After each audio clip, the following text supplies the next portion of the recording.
Hello,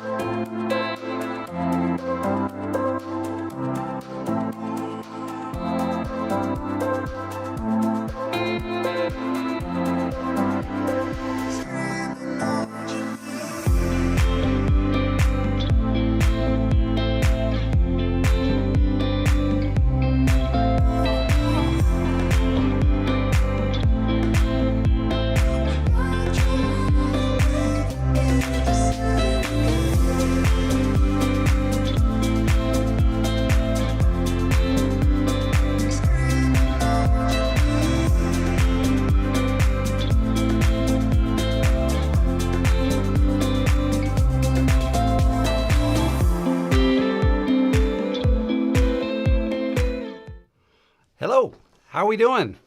Welcome to the live stream. My name is Rob. If you're new here, welcome. If you're returning, welcome back. How's everybody doing? It is Tuesday, 1 o'clock, well, 2 o'clock here in Halifax, Nova Scotia, 1 o'clock Eastern. And yeah, I've got a whole bunch of stuff written down to talk about today, so awesome. Thanks for stopping in.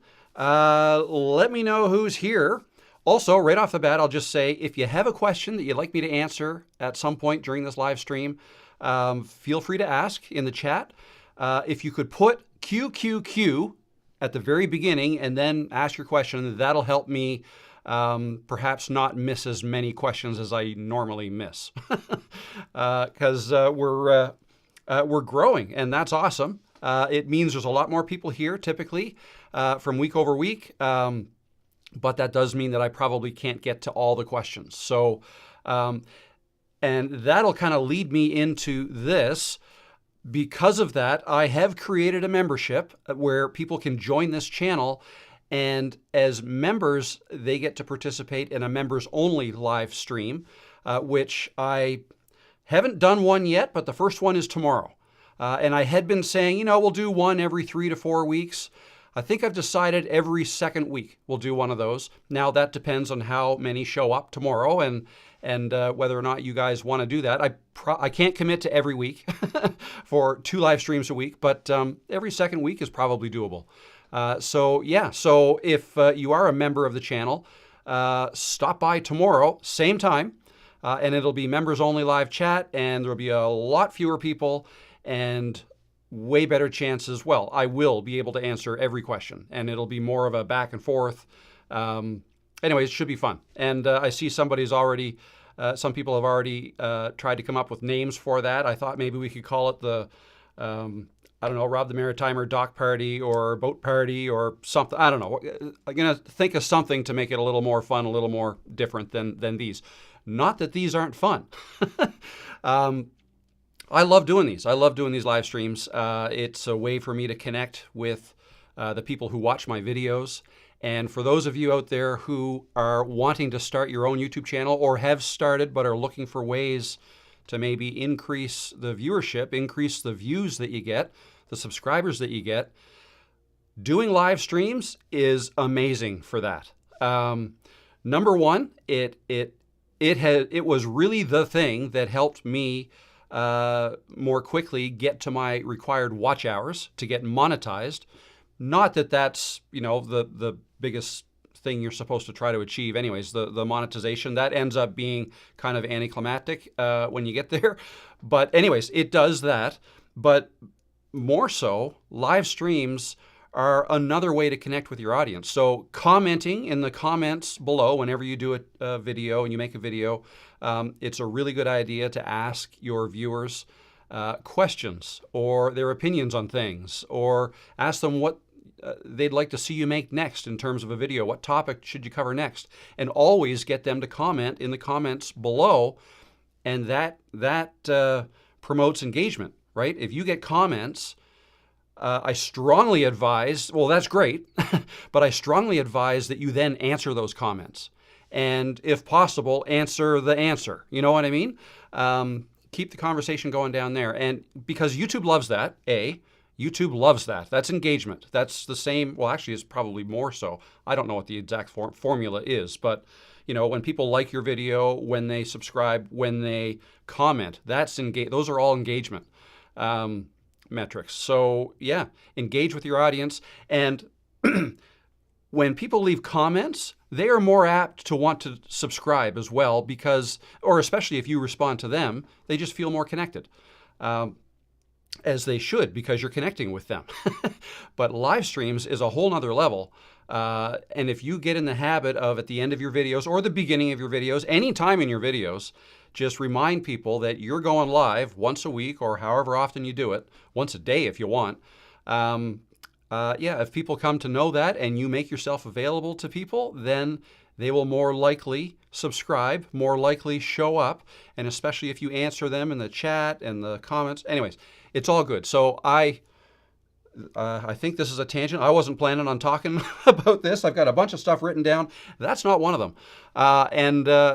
But yeah, anyways, I strongly advise if anybody is looking to level up their views, subscribers, and they feel like they should be getting more than they are, do live streams, or at the very least start studying up on it. Like try to figure out. I mean, because it's not that I say just do a live stream. Easier said than done. I understand that. It's not, it's not always super clear how to do it. And if you've seen my setup here, you might get a little, what's the word? I'm tired. Overwhelmed. Might get a little overwhelmed because I've got 3 monitors going, a nice DSLR camera here, big speakers, lights. Anyways, I've got a really nice setup here. But it is far more than you need to go live. And I'm talking about this more and more because one thing I want to do is I want to make, and I've said this before, and you've asked me for it before, but I want to make a video on how to do a live stream, how to do it simply, like not the way I'm doing it. So what I'll probably do is unhook my MacBook, go set up a desk somewhere else, and just do with a minimal equipment and go live and show you how to do it. Walk you through all the steps. So it's still in the planning stages, but I'm working towards making a video like that. Okay, so because I think it's super important. I talked about the members only live stream next week. So again, if you don't know, if you want to become a member of the channel, that allows you to join the members only live streams. That also gives you a special little icon beside your name. You may notice them in the chats. See Lee Hendrickson here. He's got the little anchor there beside his name. Anybody with a little anchor there, Light for Wellness and with Martha's got the little anchor there. They're members. Okay. Also, your name would be highlighted in the chat. So either green. Now Lee's is blue, and he's got the little wrench there. That's because he's a moderator of this channel. Thank you, Lee, very much for doing that. So if anybody comes into the chat and starts, lots of profanity or just saying inappropriate things, he can mute them for me because I usually miss them because I'm usually way behind on the chats in answering the questions, as you probably know. But I'm working at that, trying to get better. Those are some things some benefits that you get, and plus you help me support or help me out by supporting this channel, and I really appreciate that. So enough about that. I also want to point out, before I get too far into the chat, once I say this next thing, I will dive into the chat and find out who's here and what questions you might have. But I have 2 more, not 2. There are 2. If you actually let me bring this up on my channel. 2. What's the word I'm looking for? Sorry, I'm just trying to go to the right thing here. I'm going to go to the live. I'm going to mute it right away. I'll bring this down here, share this with you. So here is my screen. I just paused this. This is me, I don't know, a minute ago. But if you come down to the description, at the top here, I have made a deal with VidIQ and Epidemic Sound. Whereby you can get those services for less if you use my link in the description below. So I'm going to get more into that in future live streams, and I'm going to make videos on it, like really diving into these things. But if you're at all interested in VidIQ, first of all, it's a great tool to help you do research, and it adds a whole bunch of things to your Google Chrome. It's got an extension that like in the comments section, you can see right away how many subscribers your commenter has, which is a pretty cool thing. It gives you a graph beside your videos. So if I go to my channel here, and let's just open this video. The reasons why I think you need. Okay, so this up here, VidIQ, you can drop this down and you can see this little graph. This gets added to your YouTube if you're a VidIQ subscriber. And you can see that, so for this channel, my channel, 43.7 thousand subscribers, you can see the graph as to how I got there, how many views. I love that. So when I'm looking at another channel, I can very easily see that. So anyways, I'll get more into that. But just so you know, if you are at all interested in VidIQ, and if you use my link below, you can get started for $1. The other one is Epidemic Sound. I have a link for that as well right here. And if you enter code ROB50, ROB50, you'll get 50% off your first 2 months of paid service after the 30-day free trial. So anyways, check those out. And as always, if anybody's interested in Camtasia, I've had this here for a while now. I've just moved it up though. You can get 10% off that if you're looking for a video editor. That's the one that I use. Okay, so enough of that. That's the plug. So that said, let me get into the chat and find out who's here. Oh, welcome. Actually, I will say right off the bat, welcome to Pamela Powers, longtime viewer and a new member. Thank you, Pam. How you doing? Good to see you in here again. That's great. Thank you. Hopefully you can join us in the members only live chat tomorrow, live stream. That would be great. So let me go into the chat and see what questions we have. We've got Lee right off the bat. We've got, what is this now?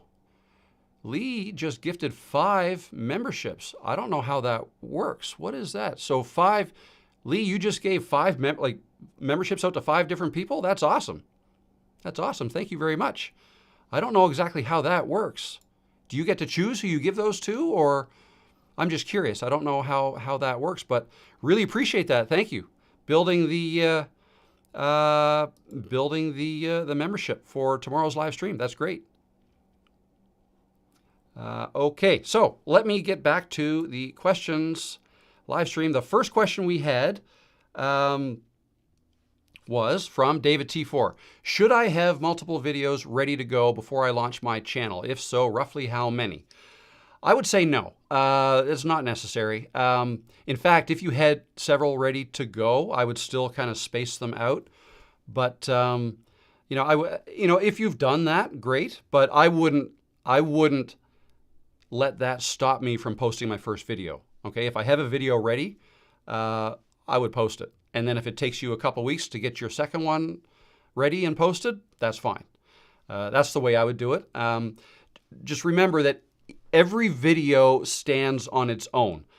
One video on your channel is not affected by the success or failure of a previous video. Okay, they're not linked that way. The only way they're linked is that if you have subscribers, then perhaps they saw the previous video and then they'll be notified, or it may pop up more readily on their YouTube page, the thumbnail for your second video. That's really the only link. But it's really up to each individual video to get the click with the thumbnail and the title. That's got to be good to get the click, high click-through rate. Then people get into the video, they start watching your video. If they watch for a long time, if on average most people watch for a long time, well then that's great. And YouTube will notice that, and that'll help. That'll help them decide whether or not they push it out to even more people or not. Okay, so I wouldn't save up videos and then and wait till you have a certain number before you start. Just if you have one video, post it and move on to getting the next one ready. Is what I would do. Grandpa John's Corner, new member. Welcome, Grandpa. Grandpa John. Thanks for stopping in and welcome, new member. Awesome. All right, who else do we have here? Hello, Rob Marwan HBT5. Hello, how you doing? Thanks for stopping in. We have Canada Connects. This is Sean from Ottawa. Hello, Sean. Welcome. This is the first live session I've been able to get to. Love what you're doing, brother. Keep it up. Thank you for the kind words. Appreciate that. And welcome to your first live stream. That's awesome. Appreciate that. We've got Bluefin Adventures watching from Newfoundland while painting the room in the house. Hope to finish soon. Good luck with that. Good luck with that. I don't envy you. Let's go, Sophia. How you doing, Sophia from Portugal? Good to see you again. Violetta from Romania. Good to see you again. Hello. Robin from New Jersey. Looking forward to the live. Hello, Robin. Good to see you. Watching from Newfoundland while painting a room in my house. Oh, that got up there a second time. I know. You're painting a room. Maybe you're just very proud of that room, so you're going to say it twice. Greetings from Cape Town, South Africa. Greetings. Welcome. 60 cents. Olivier Cecilon from France. How's my French accent? Olivier Cecilon? I don't know. My French is a little rusty. I know a little bit, but not very much. Juste un petit peu. Brian from Michigan. Hello, Brian. Good to see you here. You usually have lots of people from Michigan. Lee is from Michigan as well. Don Morrow from Costa Rica. Sunny and hot, 34 Celsius today. Wow. Okay. That's a bit hot for me. Unless I'm in the water. Unless I'm, then it's fine.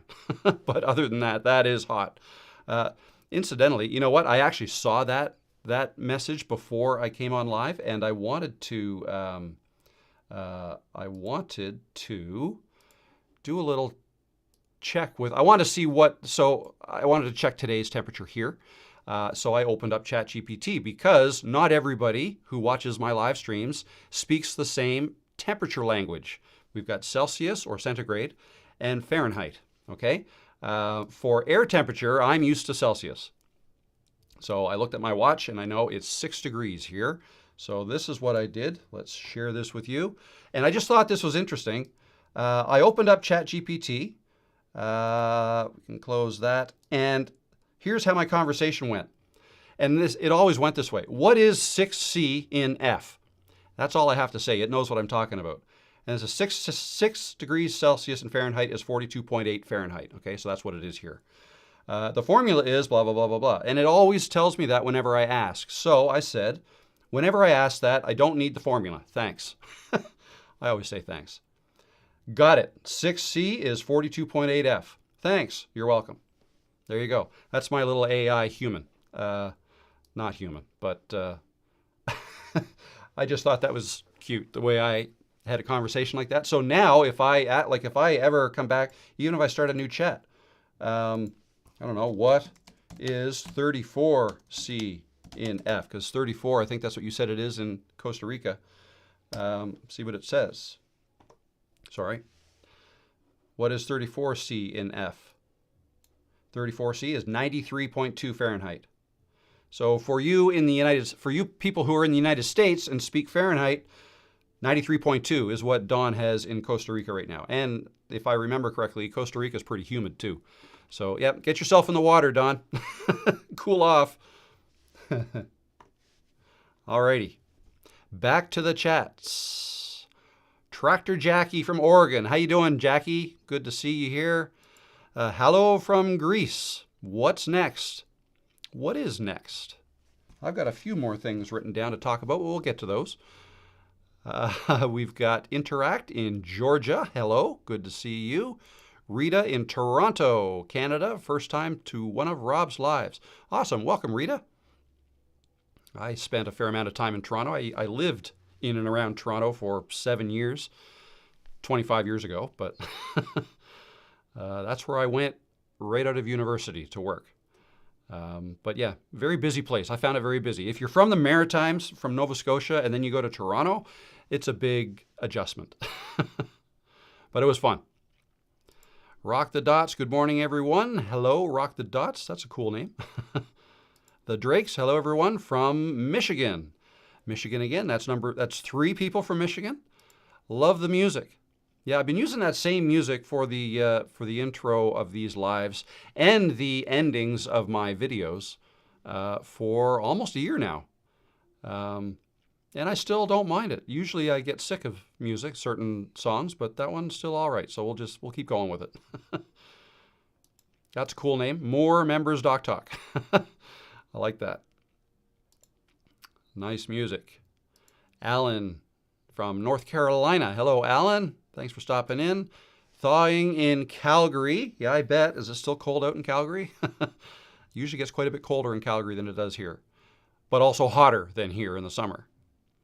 That's the thing. In the Maritimes, or certainly along the south coast of the Maritimes where I am, near Halifax, Nova Scotia, it doesn't get that cold usually in the wintertime. Now this year it kind of did. In February it was fairly cold. We had a lot of ice. But the summers don't get that hot either. So we may have a handful of days that gets up to 30 degrees Celsius, and that's it. Yeah, in the winter it might get down to maybe minus 20 Celsius at the coldest, and not for very long. This is our group song. That's right. That's right, Sophia. Hello, Carlotta Berry. How you doing? Thanks for stopping in. And Lee from beautiful Upper Peninsula of Michigan. Hey, Toby, what's up? Whoops, missed it. What's up, Toby? Good to see you. Maggie the Caddy from UK. Sorry I'm late. That's okay. Better late than never. Welcome. Jacqueline from Ontario. Looking forward to being inspired. I hope to inspire you, or hopefully people in here will inspire you. That'd be great. Life on a budget. Hello, how you doing? Love the hat. Thank you very much. Go Lions. Emberden. Love the content, Rob. I'm also a content creator over 40. Glad to see you're helping to advance the cause for us more experienced folks. Keep up the great work. Yep, more experienced. Absolutely. That's the thing with being older. You got lots of experience. New York State. Martha. Hello, Martha. Good to see you. Suni Anderson. I've just used my channel as a tech teacher for IT stuff in Danish and English for my students. I have just removed most of them to streamline the channel. Okay, very good. Going to reimagine your channel. That sounds good. Exciting. Jacqueline has a question. I read that we need to give YouTube 24 hours before going live. Is this correct? Not once you've started going live. Like I could set up a live stream and then start it in a few minutes if I wanted to. I think what you're referring to is the first time you ever go live. Now I can't really remember, but I think, yeah, it might take around 24 hours before, like from the time that you, I don't know if you set up your channel or try to go live or apply to go live, whatever it is. I think it takes 24 hours before you, or up to 24 hours before you can. The only other restriction I know of is there's no, there's no minimum number of subscribers required, but there is if you go live on your phone. If you just go live on your phone, which is not what I'm doing. I use my phone as another camera. Like I can just press a button here and then you can see out of my camera's phone. But I'm not live on my phone. I'm live on my MacBook. So the way I'm doing it, you do not need any minimum number of subscribers. But if you're going to go live just on your phone, I believe you need 50 subscribers to do that, to be able to do that. But other than that, there's really no, once you're set up to go live, you can go live as often as you want and as quickly as you want. So once you're set up. Okay, so who else do we have here? Greetings from Norway in someone's garden. Hello, how you doing? Alex over 50, actually almost 50. But you're getting ready for your channel, I suppose, right? Because you're going to be after 50. Copenhagen, Denmark, greetings. Chantal, Martel, hello, how you doing? Good to see you. Is there a requirement from YouTube before you can do live stream? Okay, I think I just answered that. So hopefully, but yeah, let's do this. I'm not happy with the answer I gave you. So let's just say this. What are the requirements? Let's ask ChatGPT. What are the requirements to go live on YouTube? There we go. Okay, so you need a verified YouTube account. Must be verified via a phone number. There are no live streaming restrictions. Your channel must not have any live streaming restrictions within the past 90 days. Meet the minimum subscriber requirement, 50 subscribers to go live from mobile. 1,000 plus subscribers to unlock full mobile live streaming capabilities. Okay. I don't know exactly what that means, but again, going live on mobile is not something I do. I've done it once before. Device-specific requirements. For a desktop, no subscriber requirement. You can go live from a computer using YouTube Studio without a subscriber threshold. Mobile, 50 plus subscribers required. Technical and setup requirements. Okay, here we go. Right here.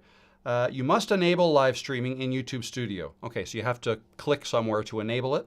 It can take up to 24 hours for YouTube to activate your ability to stream for the first time. You need a strong internet connection. So yeah, I actually don't have, well, I've got a strong connection. It's just not a fast connection.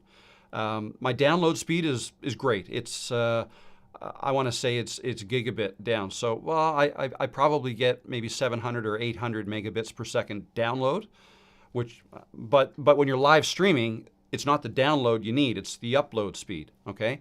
And because of the way I get internet, it's via cable, like a wire outside on the phone lines. My plan only allows up to 15 megabits per second upload. Okay, so that's not super high speed for upload, but it's plenty. Okay, I'm streaming this at 1080p, which is high definition. That's great. It's not 4K, but that's unnecessary. And with 1080p streaming, I think I calculated once that I just need an available 6 megabits per second upload available to be able to live stream. And I have 15. And there's no other uploading going on in the house, so that's fine. Yeah, so as long as you have that, you're fine. And what else does it say here? You can go live directly using a webcam via YouTube Studio. Okay. Adhere to YouTube's community guidelines. Optional features you may need to unlock. So monetization, super chats, stickers, and ads. Okay, you need to be in the YouTube Partner Program before you can get super chats and things like that. Scheduled live streams and premieres available to all eligible users. Okay. Live streaming with guests. YouTube allows go live together. Okay, that's not something I've ever done. I have had guests on, but I use the Zoom meeting plugin for Ecamm Live to do that. There you go. Okay, so there's a little bit about what you need to go live. And Todd Moore, another super chat. Thank you, Todd. Thank you very much for that, Todd. Really appreciate that. That's, for all those who don't know, that is a super chat when somebody gives a donation and bumps them to the top of the line for any questions they have. And that becomes eligible. So as long as I have at least 500 subscribers and I think it's 3,000 watch hours, then I can set up super chats and memberships, super thanks, those things in my channel. So, but anyways, let me get to your question, Todd. You say, do you recommend new YouTube creators starting from scratch schedule their videos for next day so that YouTube algorithms have more time to get more? Okay, I know what you mean. I don't think it's necessary at all. I really don't. Because what I've noticed is, so even my videos that have done really well, what happens is they don't necessarily do really well right out of the gate. Right out of the gate, like as soon as I post a video, it will notify anybody who has subscribed and clicked to be notified of any new videos of mine. It'll notify them right away. And then, so that's why, the more subscribers you have, the more initial boost of views you could get. And that doesn't matter whether you just uploaded the video or you scheduled it a week ago. That really doesn't matter. And then what happens over time is it kind of peaks and levels off. Let me show you, let me share my screen again here. And I'm just going to go to my studio. So for those who haven't seen, this is the video I put out yesterday. I actually, just so you know, and I am going to tie this into your question, Todd. But this video yesterday, I I recorded it at 7:30, closer to 8 a.m. in the morning, and within 2 hours I had it uploaded and posted. So that was not a scheduled video at all. As soon as it was uploaded, in fact, I didn't even upload it from here in my office. What I did was because my upload speed is not terribly fast and I had an appointment to get to in town, I had to renew the license on my car.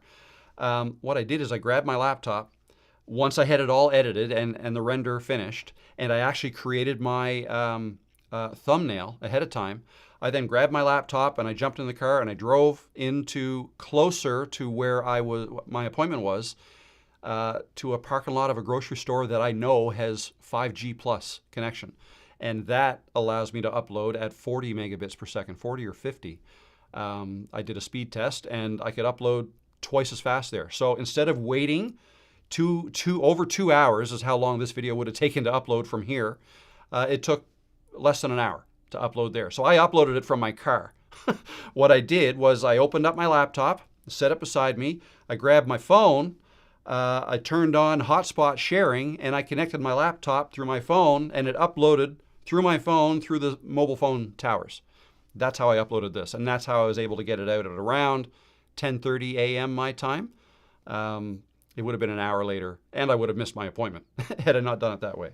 So anyways, I thought you guys might be interested in that, that's how that works. But I was going to, what was I going to do? I've got two things on my head. What am I going to do? I was going to show you, content, this video here, the analytics of this video. So that graph there, that'll show you. And before I get right into this, I just wanted to acknowledge Allison 50 plus. Thank you very much for that super chat. Really appreciate that. Yes, that's how you do it. That's a super chat donation. Really appreciate that. So yeah, anytime I get a super chat, I will stop what I'm doing and you'll see that little ship. What do you guys think of that little ship in the foghorn? Has it run its course? Should I change that? That's just a quick little animation I built in Camtasia.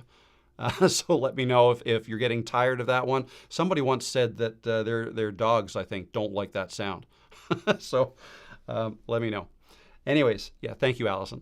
Okay, Todd. So this is a typical graph of, now this video is doing a little better than average, because average is the space between these two lines. And I know it's kind of small here. The ship in the horn makes me Rob the Maritimer, Todd. Yeah, I suppose, maybe. Yeah, it is. I did look for a maritime-ish sounding sound for that. And I got that from Epidemic Sound, actually. Yeah, so typically it starts off fairly quickly. So you can see here, first 4 hours, 1,200 views. And then you can keep going like this, but it starts to level off. But now, right at this point, it's kind of hard to tell, but it looks like it might start to be doing a little bit better again. What I'm trying to say is, after about a day, what I've noticed before, if a video is going to do really well, it'll look like this for the first day or so. And I say first day, it might be first 5 days, 2 days, whatever, before this happens. But if it's really getting good feedback from the algorithm, the click-through rate and the watch time and all that, and decides to push it out to more, it's right around here. Could be when it starts to go back up again. You know what I mean? Starts off like this, starts to level off, and then all of a sudden you'll notice it start to go up like that. That's the sign that something may start to go viral. And there's different ways to look at that. So this is just looking at this individual video. We can see over here the real-time update. So let's click on this and I'll show you a little bit more of this. Just for those of you who aren't used to reading the analytics and how you do that. So what you get here is two different graphs. They're basically the same thing, but two different time scales. All right, the one on the left, each one of these lines or columns is an hour. All right, so from here to here, that's 48 hours. All right, so in the last full hour, you can hover over it. There have been 78 views on that video alone. Okay, right now there have been 35 views in the first 37 minutes of this hour. Okay, and this is real time. It updates in real time. All right, and then this one over here is the last 60 minutes. Each line or column is 1 minute. If you count these, there are 60 of them if there were views in every minute. So then you can look down here and get an idea as to how it's doing. So when the video first came out yesterday morning, that's when it does really well. And then the views per hour go down. And then it kind of stayed, this was overnight. And then maybe it's starting to pick up a little bit. Not sure. Jury is still out. But now if I go back here, let's go back to the analytics of the whole channel, not just the one video. And if I come over here and click this see more, now we're looking at it for the whole channel, okay? We can click on this here to sort them by the last 60 minutes.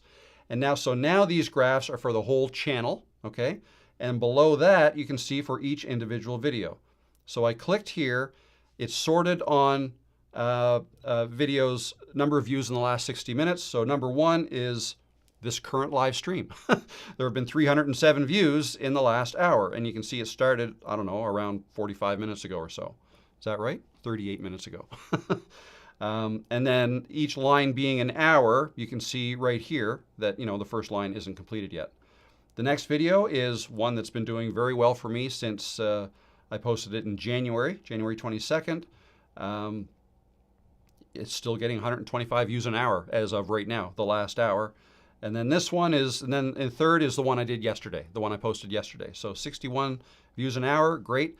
I keep an eye on that. It got up closer to 100 earlier today. But again, you can drive yourself crazy looking at these numbers. I probably look at them more than I should. Just one other thing, what you can do is you can hover over any of these, and then the analytics tab for that video will pop up. So you can click on that and then go to the analytics for just that video, okay? And then you can drill down and hear further. Anyways, there are all kinds of different ways you can look at all those stats. That was just a little tour for you, but I hope that helped. Yeah, so there you go. Thank you, Todd, again. I hope that helped answer your question. I will get back to the other questions, see what else we had in here. So, okay, I answered Interact's question there. Actually, let me take a quick drink.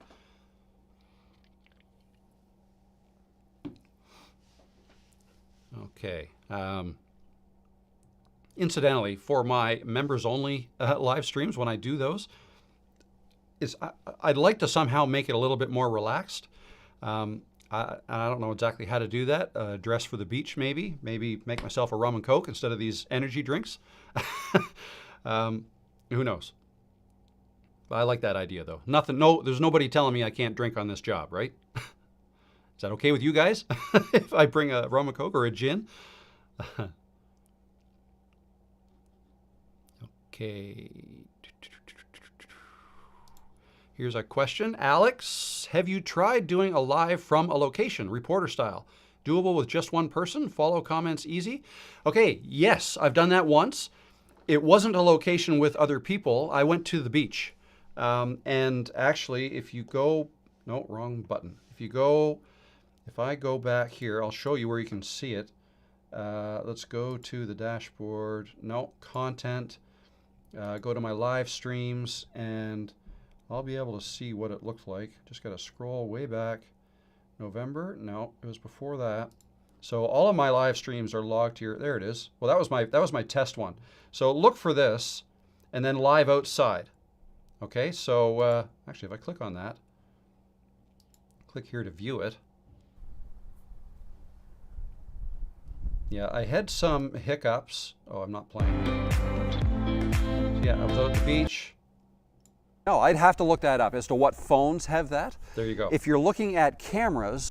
So yeah, so that was what, 5 months ago. And the day before, well, let me just back up here. Yeah, that was this one, and that was September 24th. Or sorry, this one, October 1st. On September 30th, the day before that, I actually went out live the night before and just went live without telling anybody as a test, just to make sure I could do it, and it worked. And the reason it worked there is because the upload speed that my cell phone could get was great. Okay? Obviously, if you don't have good cell coverage in a location, then you can't go live in that location. So I would test out the location. just download the speed test app, or maybe whatever app that tests your upload and download speed, and try that from your phone. And as long as you can get, I would say, as long as you can get 10, you probably don't even need that, 10 megabits per second. But anyways, yeah, try that, and then, yeah, go live. But to answer your question, yes, it was a little more difficult because I didn't have another monitor, right? I just had my phone, and I was going live on my phone. And for me to read the comments, I had to get right up close and try to read the phone and use my glasses or not. And it was just, my eyes aren't great without my reading glasses for things up close. I can see perfectly well off into the distance, but just not up close. So I found that hard that way. I did bring an iPad. I've got an old iPad. It's not very good. I thought maybe I could use that for the chat, see it bigger, but I wasn't able to get that to work for me. I'm sure I should probably try it again sometime. Yeah, I got through it, and I was answering questions. The only thing for me, though, is I typically like to demonstrate things on my monitor to show you guys things, and I can't do that if I'm on location, live somewhere. Now, I could have gone to the beach with like a little mini table and my laptop and my phone, and then I have another monitor, and I could do that, sure. And it would use my phone's internet connection.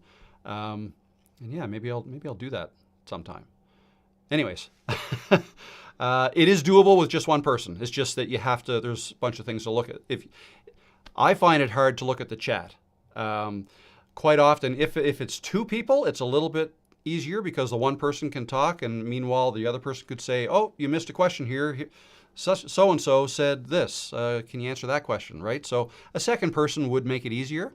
I'm also all about showing you guys how to do things and how you can do things by yourself. So yeah, I would probably try to figure out how to do it myself. Like, that's what I would do. Yeah, have fun with it. So I hope that helped, Alex, answer your question. There's a thumbs up for how to do a live stream from Rita. Life on a budget. It don't happen overnight. Finds of the North Carolina foothills. Hello, Rob and everyone. Hello, how you doing? Good to see you. Here's a QQNQ. My channel is about rodents and gaming. But would it make sense to go live with my rodents? And engagement is better there than on the easier possibility. Engagement is better there than on the easier possibility gaming. It sounds like you're talking about two totally different things. So a gaming channel or a channel talking about or all about rodents. So yeah, probably two different things. I mean, it depends on what you want to do. I can see if there's a gamer who streams their games and then all of a sudden the rodents are in the picture. That's different. That's new. Perhaps that might be a bit of a hook to get, to draw people in. Or it's a channel about rodents that you maybe also game on from time to time. I don't know. To me, it sounds like two completely different things that maybe you want two different channels for. But if gaming is more your focus, then yeah, bring your rodents in every once in a while. Why not? See what your audience thinks. You become known as the gamer with rodents. Hey Barb, how you doing? Good to see you. Better late than never. Pam Powers, thank you very much. Just became a member. Okay, so I caught up to that. Again, I see a whole bunch of other questions. Awesome. Let me just remind you, if anybody is new here and don't know yet, I have a few free tools available that you can download if you click on the links below, if you go down to the description. So I've got a stats tracker, which is it's a spreadsheet that I made in Google Sheets, but I've also made it available in Excel. You can download that, and that's how I track all my stats for my channel. So that's something free. If you want, you can do that. Me personally, I wouldn't download somebody else's spreadsheet because I like making spreadsheets myself. But, maybe that'll give you an idea as to what you might want to make yourself. Or maybe you just like them made for you, so you can use mine. That's totally fine. I also have a YouTube over 40 success checklist that you can download. It's basically bullet point form of all the steps I go through when I make a video. And I put that together 6 months ago. And it was basically to walk you through how I make video sitting back there in that chair, how I make my videos. Everything from, well, that's the checklist. The checklist takes you through everything. I then turned that into a course that has, I forget how many, 35 or 38 videos in it that walks you through all of that. So check out those if you want. You can download those, they're free. And also, if anybody's interested in joining a community of like-minded, over 40, just getting started with YouTubers, join my Creators Cove. There's a link to that down below as well. I'd love to see you in there. Lots of helpful people answering questions, asking questions, yeah, it's a good time. All right, let me see. Just scrolling here. Let me take a drink while I'm going to start scrolling, looking for questions now. Let's see how many things I've checked off here off this list. Oh, there's one I want to talk about. Yes. And demonstration. I talked about the live stream. Members only. So yeah, there's two more main things, but I'll get to that. Okay, we have Holly. Hi, Rob. How are you? How are you, Holly? Good to see you. I am fantastic. Thank you.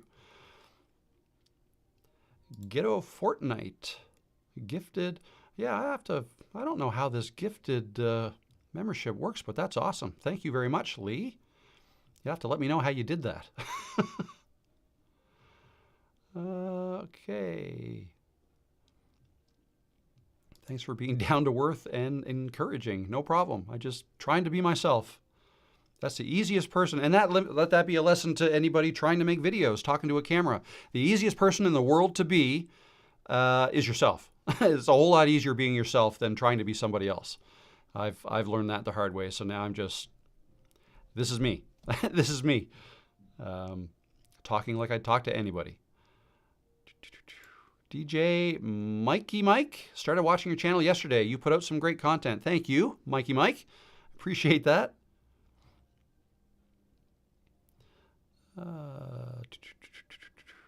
Oh, I think I already answered this, but I'll answer it really quickly again for hands. So a membership it's a way to support a YouTube creator's channel if you click the join button underneath any of the videos.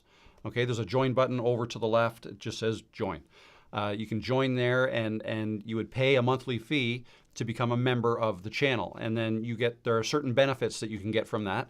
And it's up to the creator to set up the benefits, whatever they are. So in my case, I've created, now to me, this is not a huge thing, but a lot of people like it, and that's custom emojis. So there are several custom emojis you can use as a member in the live chat. Okay, so there's that, and then there is what else?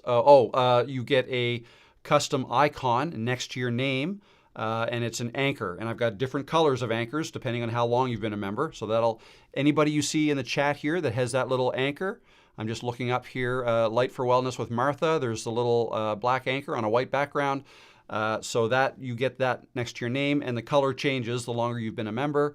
And also your name gets highlighted in bold. Okay, so that's pretty much it. But in addition, what I'm offering is the members only live streams, which I'm going to do every 2 weeks, and the first one is tomorrow. And so that'll be a much more intimate group. I think we have somewhere between 20 and 30 members right now. We'll see how many show up in the members only live stream next week. Obviously, not everybody may be able to show up, probably. We'll see. It's all new to me.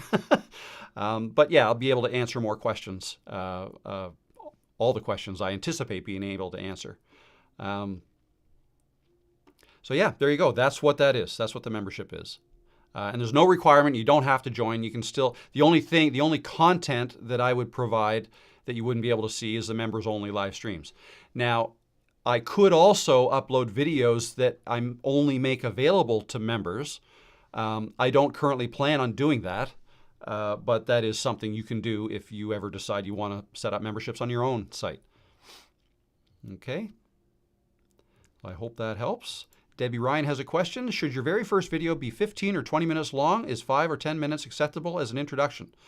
That's absolutely acceptable. Yes, it really doesn't matter. So, I mean, the only number like that I have in my head is 8 minutes. And all that, the only reason I have that is if a video is longer than 8 minutes, then when you're monetized, and if that video is monetized, then you can opt to have mid-roll ads put in that video, okay? An ad in the middle of the video, not just the beginning, okay? If a video is less than 8 minutes long, you can only have the video at the beginning. So there's that. Now, I don't think, I mean, mid-roll ads, sure, it adds a little bit of revenue. Not a ton, though. I want to say maybe less than 5%, because, you know, if there's a 10-minute video, you got an ad at the beginning and maybe an ad 2/3 of the way through or halfway through. The vast majority, well, no, I shouldn't say the vast majority, only a certain number of people make it that far into a video, okay? I think on average, maybe people watch my videos 45% of the video or 40%. It might be as low as 25% if it's not a very well performing video. So, you know, not that many people make it that far into the videos. So keep that in mind. Yeah, so but back to your question. Your first video, I would probably lean towards the shorter end, because I really like the idea of an introduction video, your first video. Talk about yourself. Just introduce yourself to the world. This is going to be my channel. I'm going to talk about this, this, and this. Right? That's an easy way to start a channel, I think. But if you want to hit the ground running and you have an idea for a video, then the only real rule I would suggest you follow is make your videos as short as you can while delivering the content that you want to deliver. Okay, like the information you want to get across to the viewer, deliver it as quickly as you can. That's it. Don't turn 5 minutes of content into a 10-minute video, because people will not like that. They don't want their time wasted, basically, is what it comes down to. So the more efficient you can be with your viewers' time, you know, get that information to them as quickly as you can. If you make a video that's kind of hard-hitting with awesome fact after awesome fact, you know, all these things, just, you know, they'll keep watching. But if you know, awesome fact and then a little bit of fluff and you're just kind of, you know, talking and not much, and then you'll give another fact and then not too much, you know, you'll lose people between the good parts, okay? So that's the most important thing. So maybe it's only 2 minutes long. Maybe it's 3 minutes long. Maybe it's 30 if it's really engaging and you need that much time to explain what you want to explain or to demonstrate what you want to demonstrate. Maybe it's 30 minutes long. You know, whatever it has to be, but no longer. What are the best fonts and what character size works on a thumbnail? I don't know that there's, I mean, I can show you what I do, but I don't know that there's a, you know, an acceptable best one. But let's just quickly jump into Canva and I'll show you what I'm doing. Let's go here. So here is where I build my thumbnails. I think I ended up with this one. See, I have two versions here. I put them in the thumbnail test to see which one performed better, and I believe this one performed better. So some of you, if you watched that video, you might have seen this one. Others might have seen this one. The background image is the same. I just changed the wording. But to answer your question, let's click on this. So that is League Spartan is the name of the text that I used. I think I might have even tightened up the spacing. Click on spacing. Yeah, letter spacing -50. It starts off at 0. And line spacing, so I shrunk that down a little bit too. So if you want to take note of that, letter spacing -50, line spacing 1.06 is what I used in this one. And League Spartan and just 77.9. So what I probably did, like I would, you know, size it this way until it's the right size, and it's where I like the look of it.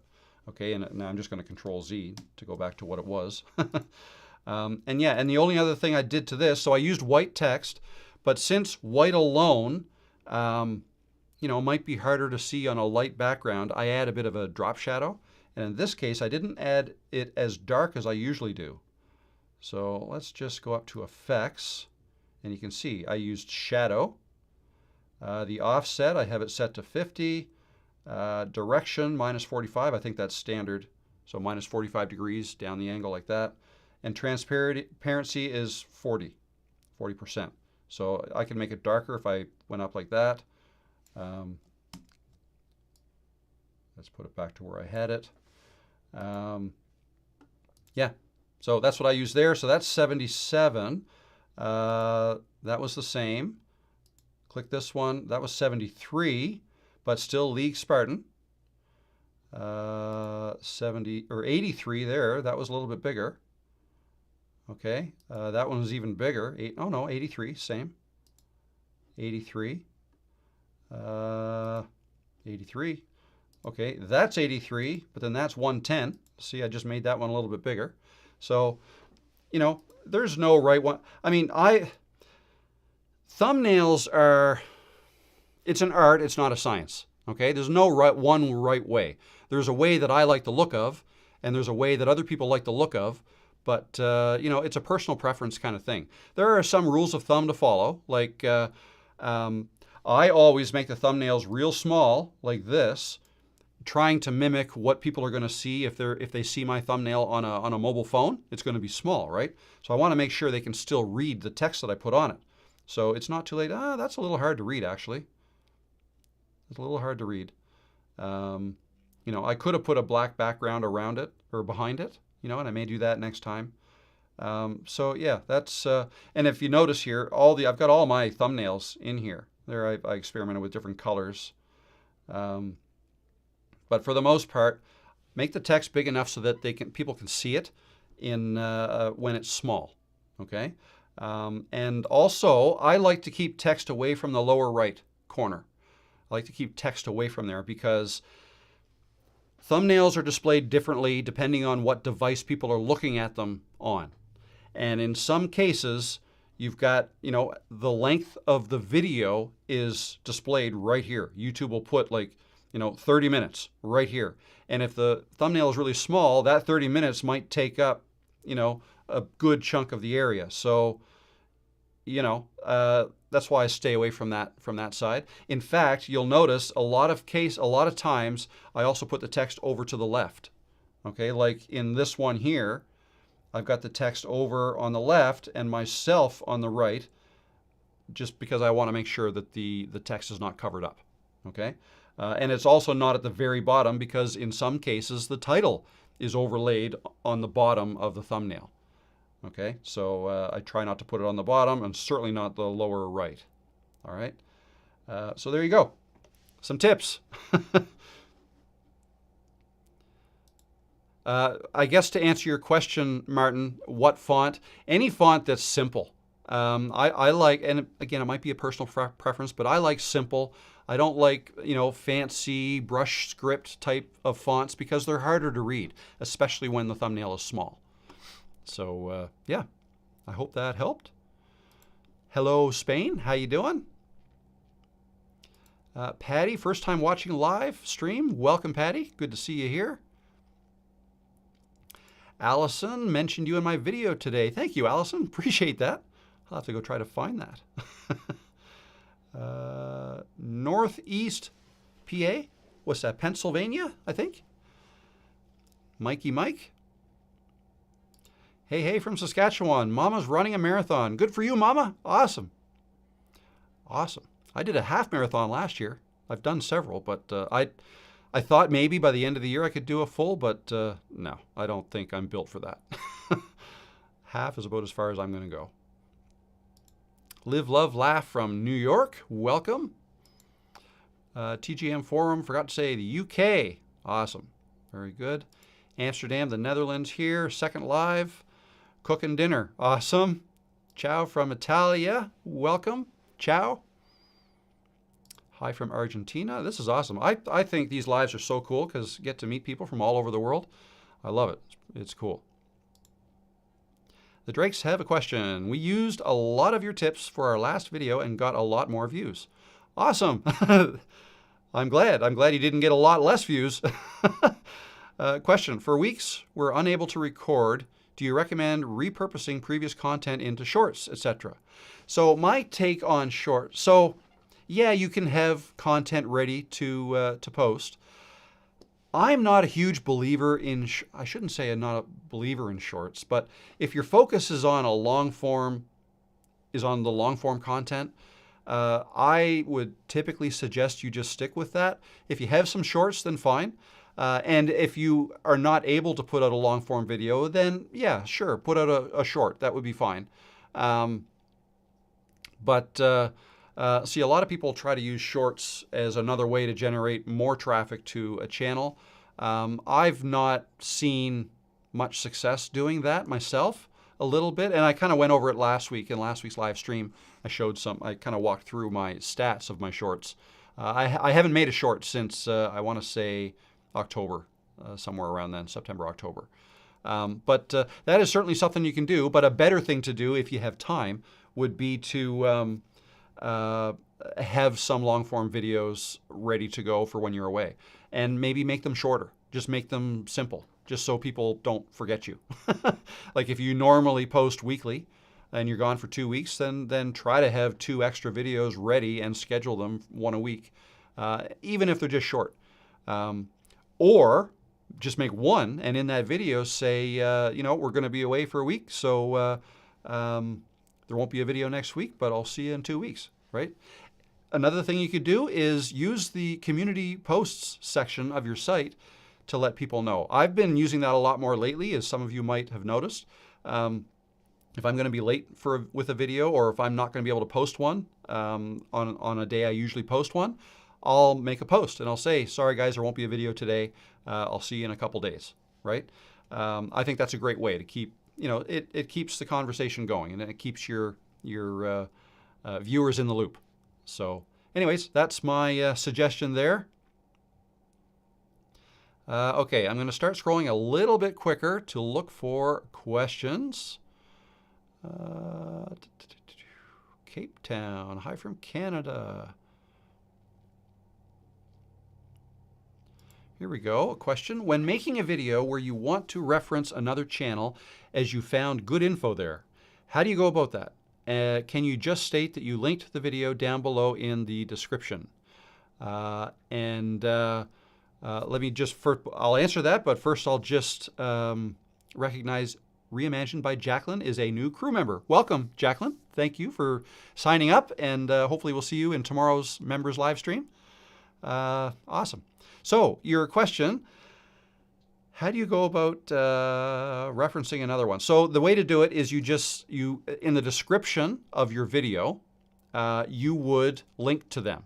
Okay, you would put a link to them. So, for example, let me go show you really quick. Where am I going here? Don't need that one. Okay, so let's just go into a video. I don't know, let's go back down to this one. Click on details. So let's, actually no, what I'll do is I'll show you where I've done it. Let's go into the lives and let's go to one of my, oh, I went back too far. Oh, okay, let's see, I'm not at the beginning. All right, so you guys are seeing this? Yes. So go back to the lives, and here's the last live interview I did. So let's go in here. That was a live chat with Maggie McCormick. So I should have that right here. So see this right here? Today I welcome Maggie McCormack, and then at Maggie Loves Life. That's her channel name. So and you notice how it's grayed out? I don't know if you can see that. But the way you would type that is, I think this might only work if you're subscribed to the person, not 100% sure. But if you just type at, okay, and then just start typing in, well, there's some people that I'm subscribed to, right? I can just click on them, and well, there she is right there, Maggie. So I'll just click on that, and there it is. Boom, it puts it in there. So if you're subscribed to, so I would subscribe to whatever channel you want to reference, and then just hit at, and then it should pop up as a choice that you can put in there. Okay, so I'm just going to undo changes and go back to the studio and come back here. So there you go. That's how you do that. Roaming Devi, need to know after being monetized what I should take going forward. I don't know what you mean by that. What should I take?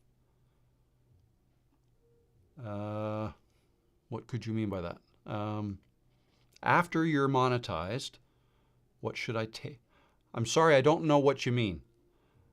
Maybe if somebody knows, or if you're still there, I know I'm running a little bit behind, but if you're still there, can you clarify exactly what your question is, and I'll answer you when I get to that. Sorry. We talk degrees here, about 20 centigrade. Winter is on its way.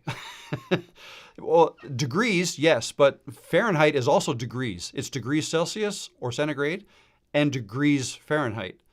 So that makes it, so if somebody says it's 40 degrees outside, you need to know if they're talking about centigrade or Fahrenheit. But in Canada, we're used to that because I think before, I want to say early 70s, the early 1970s, before that, I think, well, I know we were more like the road signs, the speed limit signs were in miles per hour back then, but in the early to mid 70s, somewhere around then, our country went totally metric, which I think most of the rest of the world is, except for the United States. So then it's kilometers per hour. And for the longest time, our speed limit signs had both 100 kilometers an hour or 60 miles an hour, right? But now it's just 100. But yeah, but with temperature, it's, yeah, so for some reason, I think of air temperature in terms of degrees Celsius or centigrade and water temperature in degrees Fahrenheit. I don't know why. It's just maybe that's because the boat has always, that's how it displays it in Fahrenheit. I don't know. But anyways, but on TV, we get a lot of U.S. TV stations here too. So if we see weather reports or storms coming and the temperature is listed, it'd be in Fahrenheit from the U.S. stations. So anyways, I don't know why I got into that, but here's a question from Bernie. Hi, Rob. I have a question. I am starting my channel, and I have 3 to 4 topics that I want to show. Deaf people, personal finance, retirement, and my experience in life. Is it too big of a niche? So yeah, that is a lot. What I would suggest is you pick one and start with one. I mean, you can do an intro video, introduce yourself to the world, to YouTube. Make a video that talks about who you are, what you're interested in, and you can touch on all those things. And you can even say, I plan on making videos probably about all these things, but depending on what you guys want to see, I may change what types of videos I make more of, right? And then, but maybe have an idea what you want to start with, and try to maybe just start with one of those ideas. But what you can do is every once in a while, you can kind of bring in another one of those things into your video and talk about it as well. Or what you can also do is, especially if you don't think you're growing as fast as you would like to, try new things. And by trying new things, that might mean making a video on one of those other subjects. Now, just keep in mind when you do that, let's say you start with personal finance. You make videos on personal finance, and let's say you even get some subscribers, okay? Then if you come out with a video that's on deaf people and living life as a deaf person, let's say, all those finance subscribers are going to get notified, and they may see the thumbnail and think, okay, I'm not, that's not what I'm interested in. I'm interested in finance. So they won't click, right? So for that reason, that's why it's good to stick with one topic if you can, especially in the beginning, because the subscribers you start to get may not be interested in, like when you start talking about something else other than what they subscribed for. You know what I mean? What some people do is they'll start multiple channels, and anything that doesn't fit on the personal finance channel, they might put on a lifestyle channel, something else, right? Maybe you can combine, like maybe 2 channels are good for you. So personal finance, retirement. So those 2 things can probably coexist on the same channel, whereas maybe your life experience and deaf people, maybe those 2 things could coexist on another channel. But again, I rarely suggest people start off with 2 channels. I would start with one. Pick the one you want to start with and go with that and see where it goes. And as time goes on, maybe dip your toe into that other category and see if that resonates with your existing subscribers. And if it doesn't, then don't do it again on that channel. Maybe start a new channel for that. Right? So anyway, that's some things to think about. I hope that helps. Hello, Ontario. How you doing? Fine. Toronto busy too. Your first time in the live. Very good. Welcome. Welcome. Yeah, Toronto was very busy. Dallas. Allison is in Dallas. Nice and sunny, I bet.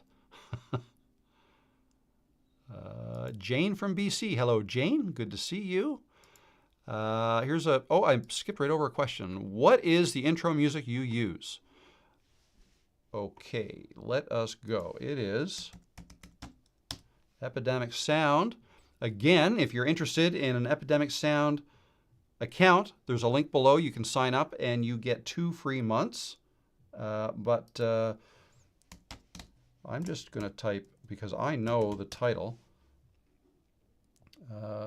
Where is it? Evergreen Fields, this one here. That is what it is, Evergreen Field. Let's just test it out.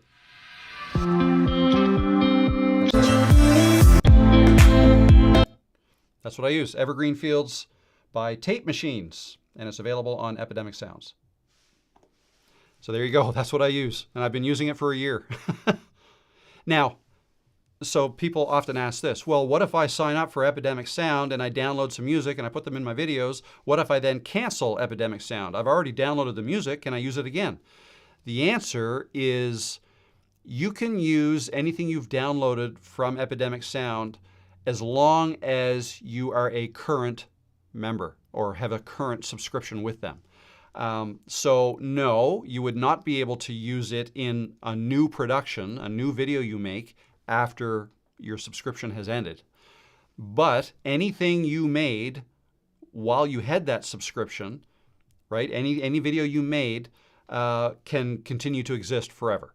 Okay, so if I canceled my subscription today, any video I've already made up until now, including this live stream, can have that music in it, no problems. Royalty free, I won't get copyright strikes. But tomorrow I can't make another video with that music because I'm no longer a subscriber. So that's the way that works. All right, okay, here's QQQ. I know nothing about AI. David, are they a free service or subscription? AI is, so AI is just a general term. It's not a company. AI is just a general term that people use to talk about artificial intelligence. So there are several AI companies that have sprung up, and there are several AI services available. I really only use one, and that's ChatGPT. That is an AI service. There's a free version and there's a paid version. I pay for it because I use it so much. And if I used the free version, I wouldn't be able to ask it as many questions as I do. And the answers wouldn't come as quickly as they do. So yeah, it's so that's just one. So that's what I use for AI.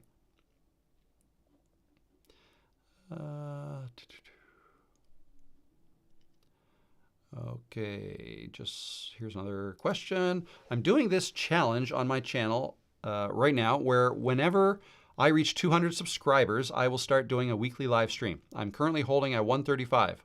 What do you think of this? Sure. Yeah, that's cool. So I guess it's your own personal challenge. I mean, if you want to do live streams, I wouldn't necessarily wait till you hit a certain number. I would go now. 135 subscribers, that's fine. Go live. Go for it. Because also, the first time you go live, if you're anything like me, like I was super nervous. And I actually couldn't do it the first day that I did it. If I, actually, let me go back here. I want to show you something. Let's go to my live tab. Let's go all the way to the bottom. Let's go right to the end to this one. March 22nd, 2022. So 3 years ago, almost exactly. This was my first ever live stream. I was on for 1 hour and 25 minutes. And there was no others. I didn't go live and then delete it because I hated it. This was the first time I went live. And it was I think it was either a day or two after I had said I was going to go live. Okay, I had put an ad at the, not really an ad, it was me, at the end of my videos, the 2 weeks leading up to it, to try to get as many people going as I could. At the time, I think I might have had, I don't know what I had, 300 subscribers maybe. But anyways, let's just take a quick look at this. Right here. This should be kind of funny. So, check, test. We're live. Hello, and welcome to my first ever live stream. Wow, that was hard. So, I've been making videos for YouTube for a little over a year now, and if you've watched any of my videos, you'll probably know that they are heavily edited. I never say anything I feel like right the first time. Anyways, you get the point. I was super nervous. I don't know if you could tell, but I certainly can. But the day before, I just couldn't do it. I didn't do it. In my mind, I was thinking, there's going to be 1 billion people waiting for me to speak. I mean, I knew that wasn't going to be the case, but you never know. Like I never went live. So, I sound nervous. Yes, I was nervous. But the reality is, like if we look, show the chat replay. So I say, I'll have a script written. Okay, right there. See that? Oh no, you don't. Here we go. So right here, we are 39 seconds in, and right there, my first message, Liam A6. That's my son. So he live streams on Twitch. He plays his game.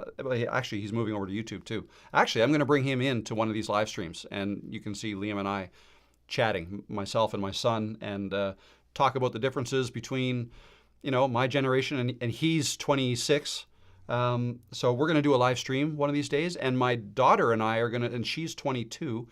We're going to do a video at some point. The two of us sitting maybe out in the red chairs or something. Anyways, so yeah, my first ever comment was from my son. If I just go ahead here. Finished editing through that, I never saw it. Oh, here we go. I mean, so I got a message there.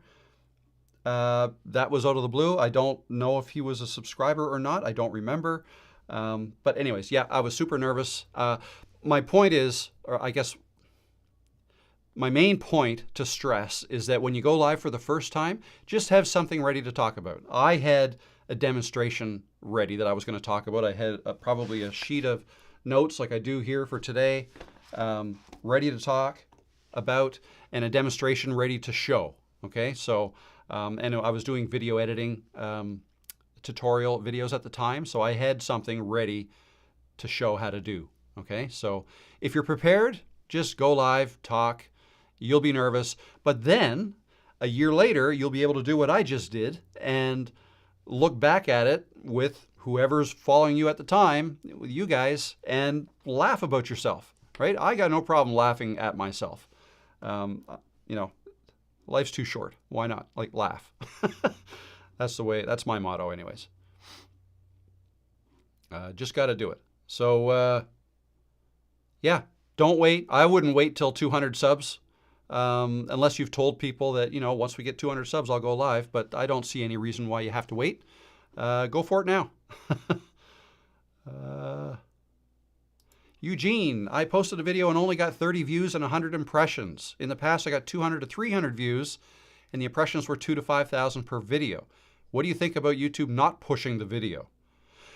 Okay, so I choose not, well, got to be careful the way I word this. I never blame YouTube for a video's lack of performance, okay? The fault is mine. If it's my video, it was my fault that it didn't do well. I just have to figure out what the reason is, okay?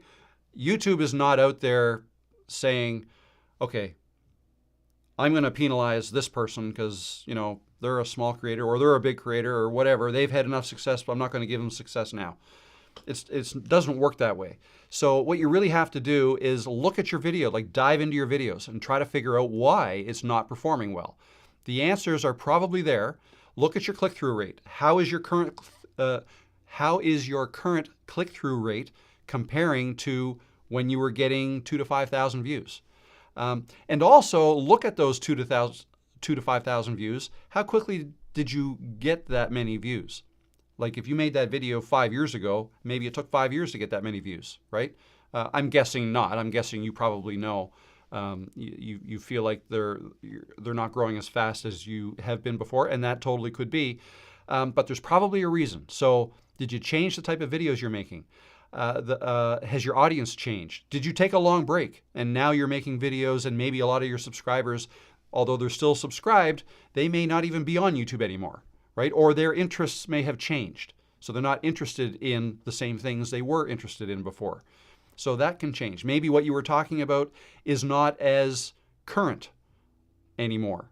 Or then also get right into your video. Is your video too long? Like, I'm just thinking, like the quality of your content, right? Are you getting to the point? How good is your intro? Are you able to hook them, and then are they watching for longer periods of time? So look at your retention graph, see what that looks like. You're not going to get many impressions if the initial set of impressions you get, let me word this right. When you post a video, the first people who are going to know about it are your subscribers, okay?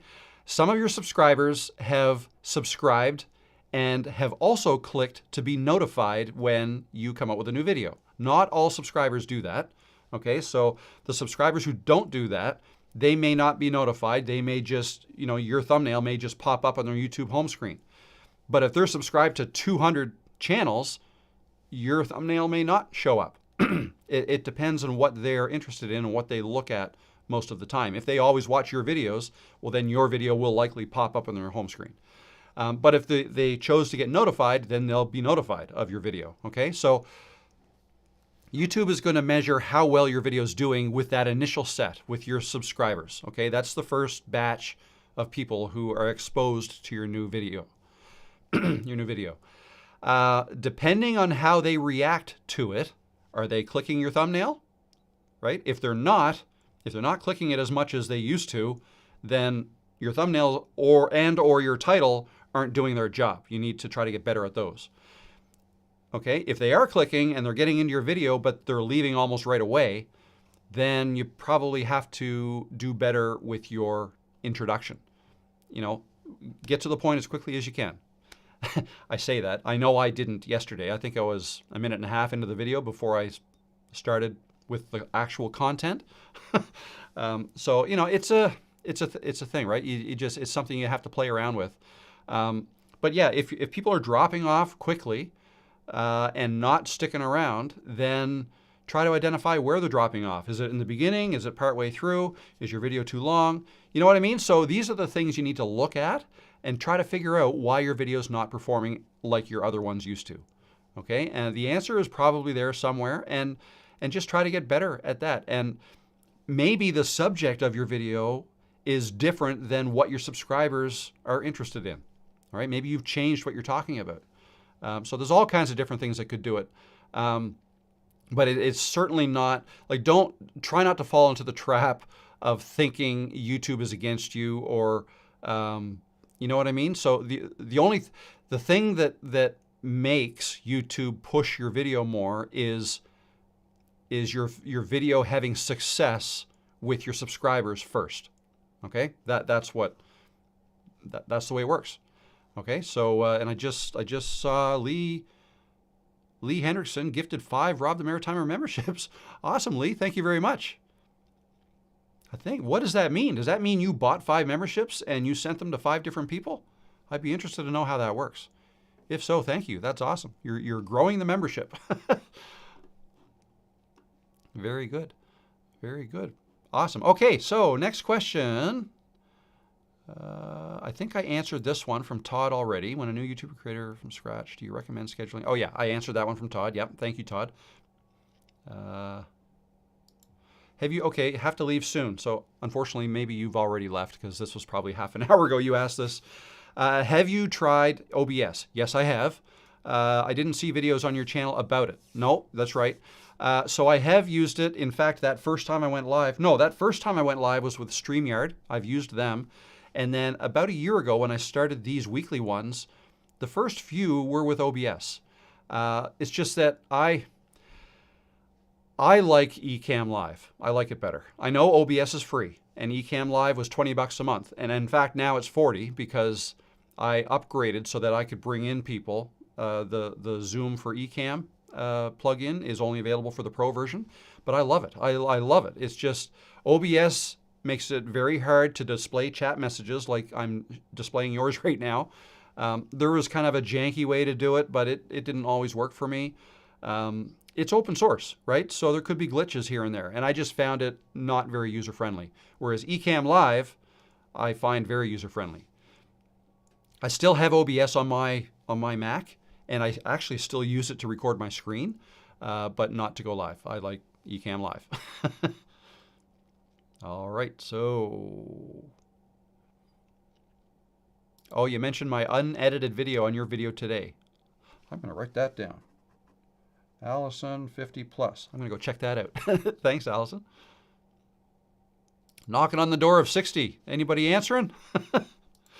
Leanne Carlisle. I'm late too, but hello from California. Hello, Leanne. Welcome. All right, let's scroll down and see more questions. How do I become a member? You click the join button at the bottom of my... So here, let's go back. No, that's not going to... Here, let's bring up another tab. Rob the... it might not show it for me, but if you click to watch a video... In this video, Yeah, it does. So at the bottom of any video you're watching, there's this join button right here. If you click that... welcome. Okay, I had a little video there. That's how you join, and it shows you... Oh, there you go. There's the custom emojis. I think I can create some more now because I have enough members. I was only allowed to create 4 when I set it up. That's how you join. All right, so where are we now?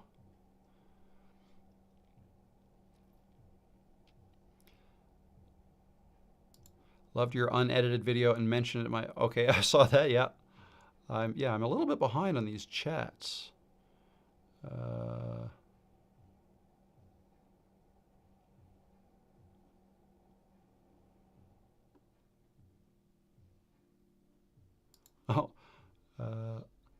Connie the Super Ager from New York, cold and sunny. Hope you don't mind. I stole like an artist, added the in my name for YouTube. No problem. Oh, that's no problem. I don't think I'm the first one that ever did that, so that's fine. Yeah, I personally like, and again, it's a personal preference, but because my face is in all of my thumbnails and I'm in all my videos like this, I don't make faceless videos. I'm my brand. Like my face is my brand. And because of that, I think it's important to put my first name in my channel name. It's just another thing that, you know, if my channel was called Maritime Videos, right? A new person coming into my channel may not know what my name is right off the bat unless they get into a video. And, you know, I sometimes forget to introduce myself in my videos. I try not to. But you know what I mean? So I just want to make it a little bit easier for people to know who I am. So I put my name and my channel name. I don't think you have to put your full name, though. Some people do. I choose not to. Rob the Maritimer. I'm actually surprised that not so many people knew what a Maritimer was, but I guess I was just, you know, I grew up here in the Maritime provinces of Canada, so that's... I guess it makes sense when I say it that way that not many people would know. There's only 1 million people that live in my province of Nova Scotia, and that's the most populous of the 3 Atlantic province, or the 3 maritime provinces. 1 million here. I want to say there's 650,000 in New Brunswick and maybe 200,000 or 300,000 in Prince Edward Island. So that's not a lot of people, lots of space. So yeah, not as well known as I guess I thought it was, what Maritimer means.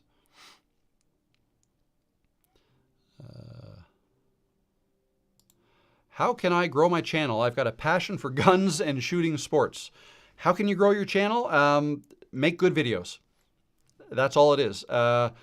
make a video that people want to watch. So make it with somebody in mind, right? So put some thought into who you think would be interested in your videos and target them. Like, that's a bad metaphor, I think, talking to somebody who likes guns. But you know what I mean? Like, make your videos for those people, right? Try to help them out I think that's the best way to grow, is if you make videos that help people, the people who you want to have watch your videos. That's the bottom line. And if you make good videos that get to the point quick, and you don't make them any longer than they have to be, and all of your videos are kind of targeting the same people, then you'll grow. And also, I think it's important to try to encourage engagement. Try to get people to comment on your videos below. Try to ask them questions. Ask them what they think about things, and get them to answer you in the comments, and then you answer them, right? Try doing live streams. Those are all good things to promote engagement, and the more engagement there is, the faster your channel will grow. The more people will want to subscribe, yeah. So that's what I would suggest. It's no real magic formula, and it can take time, but growth typically happens. What is the term? Not parabolically, but you know what I mean? The growth rate starts to increase over time. What do I use to edit? I use Camtasia is the software I use to edit. I've used it for many years, and I love it. It started out as the best software for capturing your screen, to record your screen, but it's a full-on video editor now. I love it. I find it really easy, too, to teach. Okay, I'm going to have to start to speed up a little bit here. Here's a question. Do the accumulated watch hours that have occurred prior to monetization eligible for AdSense payment once you're properly monetized, or does the clock only start at the point of monetization? The clock starts at the point of monetization. That's the way that works. So, and you don't get paid based on watch hours anyways, right? You get paid, a better thing to look at is your number of views. I know before you're monetized, people tend to focus on the watch hours, especially if they reach the number of subscribers that they need first, and they're wanting to reach the 4,000 watch hours, then that's what you kind of focus on. But once you get there, and once you're monetized, it's the number of views, because, as long as you monetize your videos, every time there's a view, there's potentially an ad that plays in front of that video. Okay, so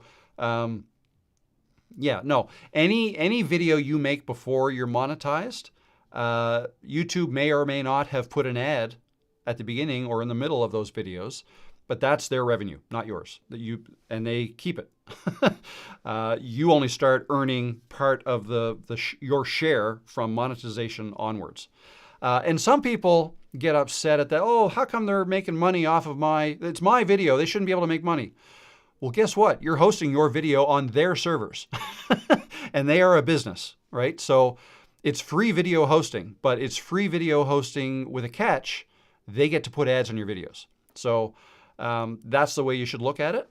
But then once you're monetized, you get to be paid 55% of whatever they collect revenue-wise from the ads that they show on your videos, is the way it works. So hope that helps.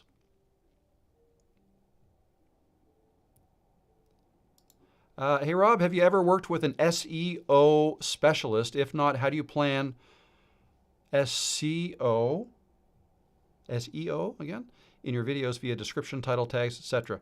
No, I have not worked with an SEO specialist. I don't think they're required right now. I use ChatGPT, quite honestly, because I typically will have a conversation with ChatGPT when I'm trying to figure out what to talk about.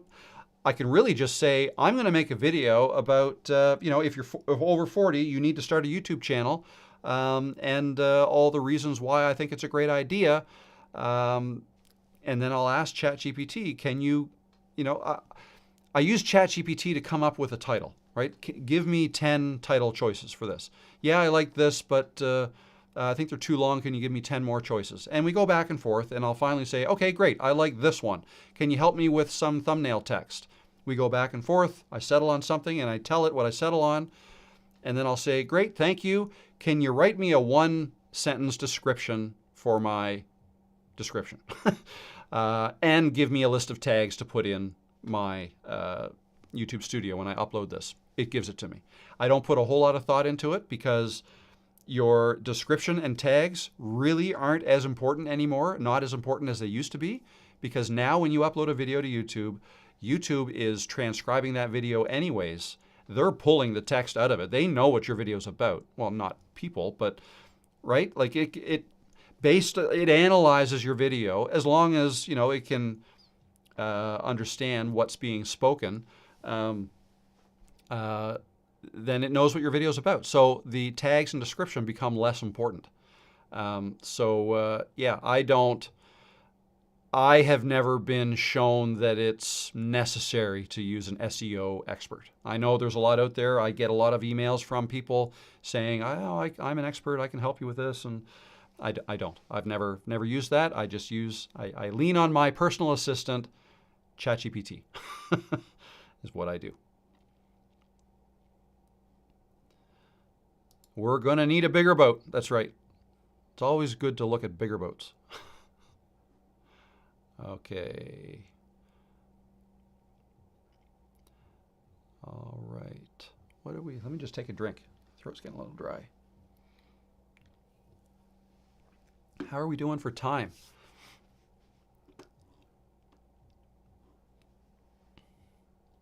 I just saw it, Jacqueline.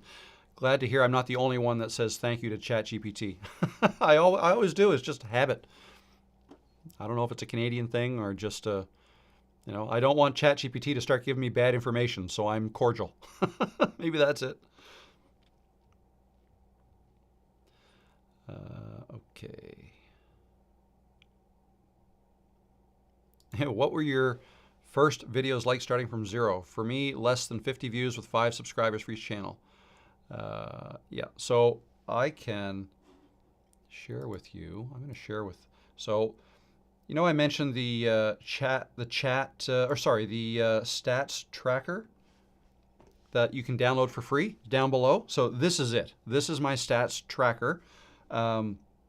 Just a very simple spreadsheet that I created to track my stats. So I started in January 2021. I started a few months before that researching, and I bought a camera and bought more stuff than I needed. But January 2021 is when I first went live. I had 3 subscribers before I went live. Sorry, not live, before I posted videos. And I made 9 videos that first month that totaled 254 views, 7.2 watch hours. I got 3 new subscribers by the end of that month from 9 videos, brought my total up to 6. Now remember, my first 3 subscribers were my son, my daughter, and my nephew. So I only got 6. So yeah, started very slow. And then I gave it up. I gave it up for several months. 1, 2, 3, 4, 5, 6, 7, 8 months. I didn't do anything, but the channel still grew. Oh, look at the views per month. It kept growing. And the new subscribers kept growing. All of a sudden, I come back to it in October. I've got 238 subscribers from no new videos. So it can grow even though you're not posting. So anyways, so this stats tracker, like this column here is a calculated column. It's very simple. It's just a running total of the views. This column that's grayed out is also same thing. It's a running total of the watch hours. This column is a running total of only the last 12 months of watch hours, because that's how watch hours are calculated. If you want to get monetized, you need 1,000 subs and 4,000 watch hours in the last 365 days. So for example, in June of 2022, I may have had 2,594 watch hours, but only 2,500 of them count because that's from the last 12 months. Okay, does that make sense? So anyways, if you want a copy of this without my data in it, of course, so that you can, I think I made a video that actually shows you how to use it with your own data. So link in the description below if you want to download that for free.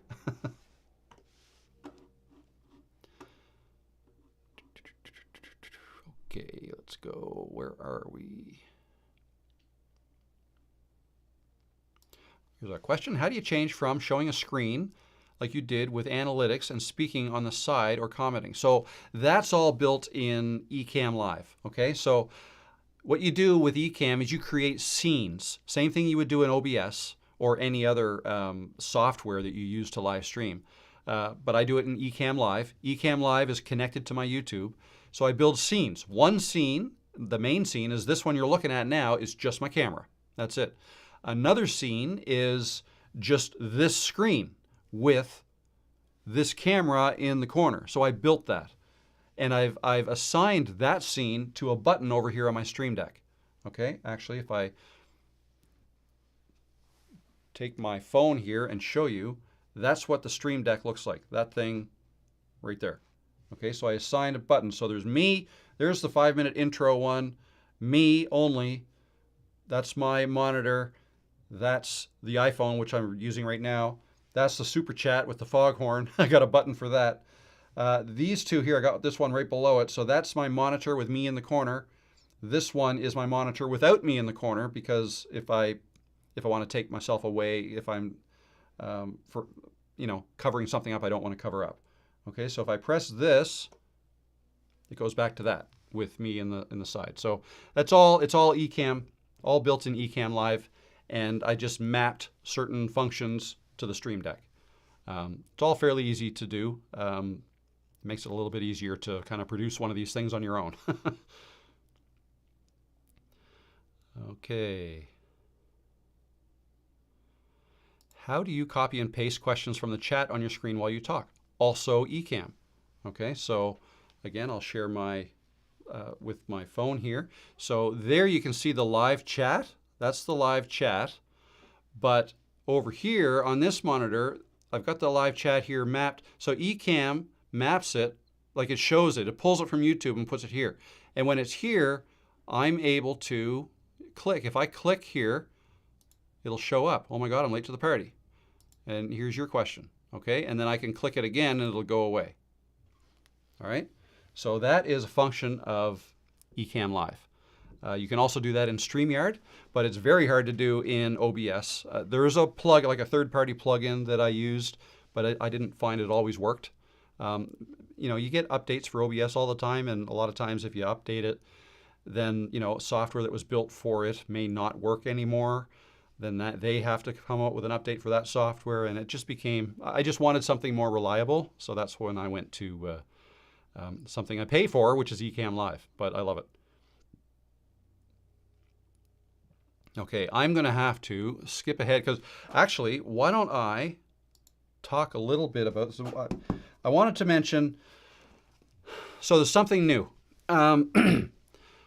A mentorship program. I don't know how many of you might be interested in this, but so some of you may know that I offer coaching, okay?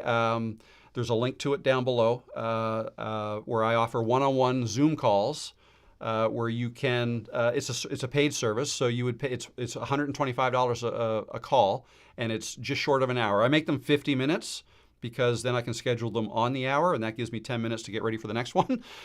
Sometimes I go over, and that's fine, but that's no big deal. But anyway, these coaching calls are fantastic. I love them. I love doing them. And the feedback that I'm getting is that people love the calls, and I've had some repeat calls as well. So that's great, and I want to continue to do that. I also offer a service, or I have a channel review service. I'm a little bit running behind on those. I've got a couple more to do to get caught up on that. But what I'm going to do, I'm making a little bit of a change. I'm going to keep offering the coaching calls, but I'm developing a mentorship program where I'm going to basically, it's going to be limited. There's only going to, and I think 5 is the number. There's going to be up to 5 people who want to do this.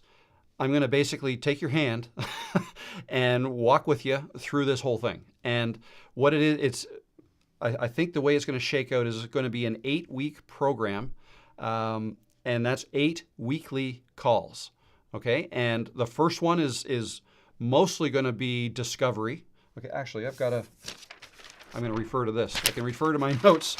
But yeah, call 1 is going to be fact-finding. and I'm going to give you some light homework at the end of that. But it's mostly discovering what you want to do, what your ideas are, and what you need help with, things like that. Okay. In the second call, it's going to be me basically delivering to you a roadmap. Here's how we're going to get there. And we'll talk about that. That's not what's the only thing going to be in that call. It won't take me that long to go over that. There'll be question and answers, and we'll have a chat. It's all about having a chat, okay, and talking through this. Then I've left the next several calls, 3, 4, 5, and 6, empty. It's going to be custom to what you need, okay? Everybody's needs are going to be different. Just like you guys here asking questions. Some of the questions that are asked that I'm answering, some of you may already know the answers to, and you don't need that, but maybe there's other questions you need help with. And maybe I'm not able to get to your questions in time because of, time constraints, right? So it's going to be wide open. And then the last one, call number 8, wrap up and next steps. And then at the end of that, I will basically send you an updated roadmap. Here's where you're at. Here's what you should do going forward. Ball's in your court now after 2 months or 8 weeks. So anyways, that's the idea, mentorship program. And I figure I can handle maybe 10 once we get going. But I think the way I'm going to do it is we're going to start with 5 for at least a month. And then maybe every month I could start 5 more. So in month 2, 5 people will be in the last half of it, and maybe I'd take on 5 more people. I'm going to have to see how the first group goes, okay? So because of this is going to add a whole lot more coaching calls to my week. So the coaching calls that I offer now, the one-of ones, one-on-one, I'm going to have to increase the price of that. Probably to $150 from $125, just because I'm not going to have as much time for that. That's still less than what I see other people offering it for. But my focus is going to switch to the mentorship program, and I'm going to have to, it's not just like when the call's over, it's over. Now, when I do a coaching call, I always say, if you have any questions once this call is over, email me. I'll be happy to answer. And I think there's people here in the chat that can attest to that, that I do that. But the mentorship one is going to be, I'm going to have to remember more, and I'm going to give homework at the end of each one. And then we're going to, I'm going to have a folder on each person, and everyone's going to be different. So that's the idea. It's going to include, custom strategy based on your niche goals, unlimited video reviews. Okay, so when you have a video ready to post, maybe you want to run it by me first, and I can give you some feedback on it before or after. Maybe you post it and you want me to still give you feedback on it after the fact. Unlimited number of those for those 8 weeks. Questions via email, DMs, right? That's going to be included. Title and thumbnail strategy, monetization, business model development, content planning, all that stuff. Okay, so that's what it is. I haven't settled on the price yet, but I can tell you it's going to be by application only. Because I don't want anybody to sign up for it who I don't think I can help. Okay, so that's going to be important. I'm going to have an application form that for you to fill out if anybody's interested in this. I want to make sure I get people that I can help, that I know I can help along. Maybe there's some of you who are, set in your ways, and I want to do it like this, and I want to grow, but I'm not changing anything. Well, I probably can't help you. Okay. The other thing I'll say is whatever I settle on the price for these first 5 people, it's going to be significantly discounted to what it will be after that. And the reason I'm doing it that way is I don't have any testimony. I haven't done this yet with anybody, okay? The first 5 people will be the first 5 people. And from that, I'm going to do my best to get a very good testimonial out of you if you're one of those first 5 people. Right? I want you to be 100% satisfied with what I did, and then that with your testimonial and the ongoing chats that we'll likely have will help me sell more of these, probably for twice the price going forward. Okay, so that's my plan. Mentorship program. I just wanted to let you know about it. I don't even have the application form set up yet. Within the week, I hope to. Perhaps next week's live stream, I'll have that ready. And then when it is ready, I'll put out a video so that anybody who's interested can apply. So yeah, that's the plan. And some of you might be thinking, well, geez, you just came out with a video and a post saying how tired you were and that you needed a bit of a break. Well, that might have been a little bit blown out of proportion. I only missed one video last week. I missed Wednesday's video. I wanted to have one out Wednesday, and the two prior to that were a little bit later than I wanted them to be. But I'm fine. And now that said, once I get into this mentoring people, and if this does as well as I think it will, I will be putting out less videos. These live streams aren't going anywhere. I'm going to do these every Tuesday and the members only ones every second Wednesday. They will continue. I love those. That's fine. I say I love those. I haven't done a Wednesday one yet, but after tomorrow I'll be able to tell you I love doing that. But yeah, so what was I saying? Yeah, I've got plenty of time. So I will probably be doing less one-on-one calls because if I end up getting 10, once we get 2 months into this and I'm mentoring 10 people at a time, that's 10 weekly calls at an hour. That's 10 hours, okay, a week. So that's time. And that will take me away from doing the one-on-ones. But I'm using the same calendar. So if you're in the mentorship program, if you book an hour, that takes it away from anybody else being able to book it as well. Okay, so I think that's all I've got to say about that. Just know that it's coming. And I think what I'm finding is, like, everybody does this YouTube thing differently. There are so many different ways you can monetize a channel outside of AdSense. Selling digital products, right? If you watched yesterday's video, I talked about it. Affiliate links, right? I get into that.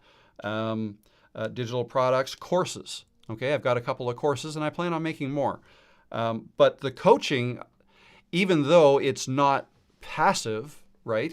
You're getting paid for your time still, but I love it. I love talking to you guys one-on-one. It's great. So this mentorship program is basically more of that, and I think I can help more people that way. So anyways, let me know what you think of that. I know you don't have too many thoughts in terms of the value yet because you don't even know what I'm going to charge for it because I don't even know yet. I have to make sure it works for everybody. But yeah, that's it. So any questions, let me know. Any comments, let me know.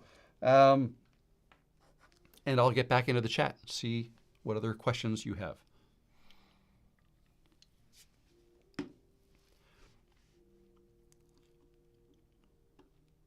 All right, so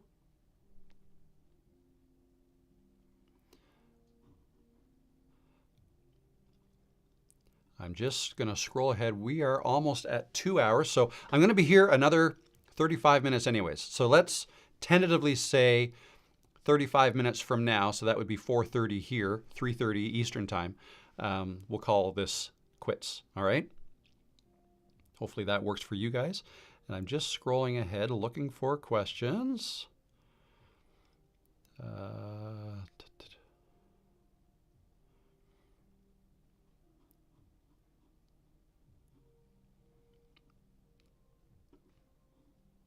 Here's a question. Hey, Rob, another Maritimer here. Welcome, the Upside Artist. Welcome. I recently recorded my first YouTube video, actually recorded it 3 times, each version gradually better. Excuse me. But overall still bad and all over the place. Should I post and look to improve with each post? I would say yes. That's what I would do. Don't worry if the video's not perfect and if you're all over the place, that's fine. I tend to be all over the place in a lot of my videos and it's okay. You will improve in time. If you don't post your video, then you run the risk of falling into the trap of just trying to be too perfect every time, and then you're not getting any content done. I don't know who first said this, but I love this quote: "Done is better than perfect." way better than perfect. Okay, one perfect video a month versus average videos twice a week. I take the average videos all day long, every time. Okay, so yeah, and it's good to look back to see how much you've improved.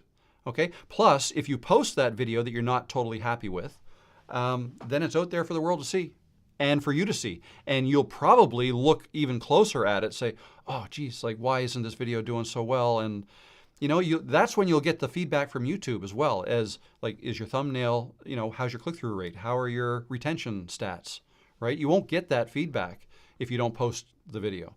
So I would post it. I would post it and then get to work on your next video and make it better. Just try to get better with every video. That's what I would do. Okay, QQQ, where are we?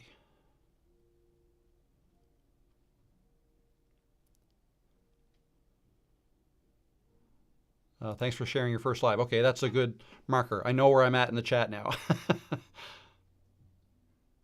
What's the difference between views and impressions? An impression is when YouTube shows your thumbnail on their website for somebody. If they open up YouTube and your thumbnail is there, that's an impression. A view doesn't happen unless they click that impression. So, typically, a thumbnail or a video might have anywhere from 2 to 10% click-through rate, right? A 10% click-through rate is really good. That means that for every 100 times your video gets an impression, it's clicked and viewed 10 times. Okay, so that's the difference. Okay.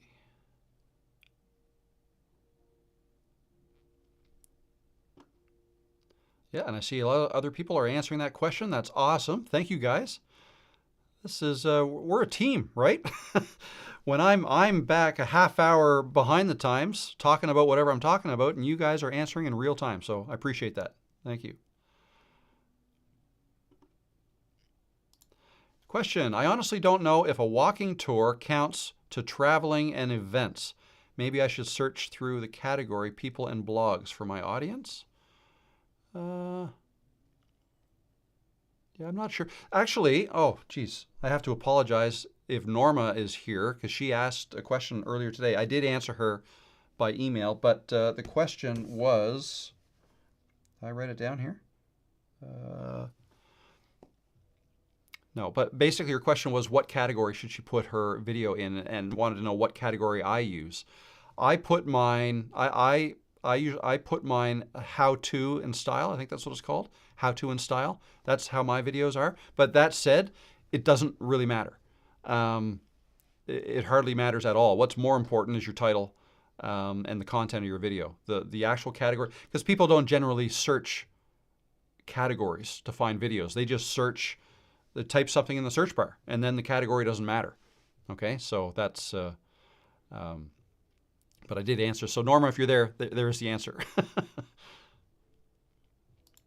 Hey, Haroon, how you doing?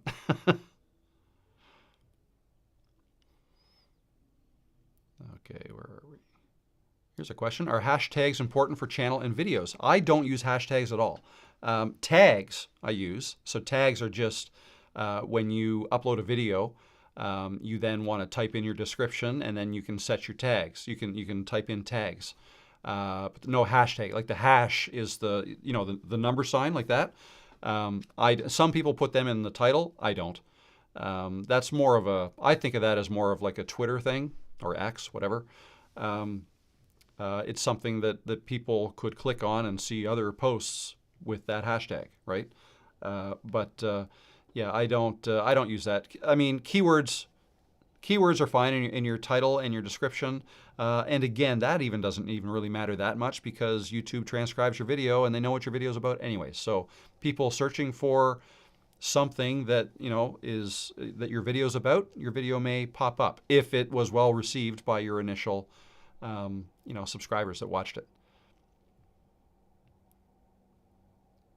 I think all small YouTube content creative should help each other. I get that a lot. I don't really know why, but I do get a lot of comments in my comments from people that say, small YouTuber here, let's grow together. And typically people answer that. And I've actually asked ChatGPT about this, and they said, yeah, no, you could probably delete those because that's kind of spammy.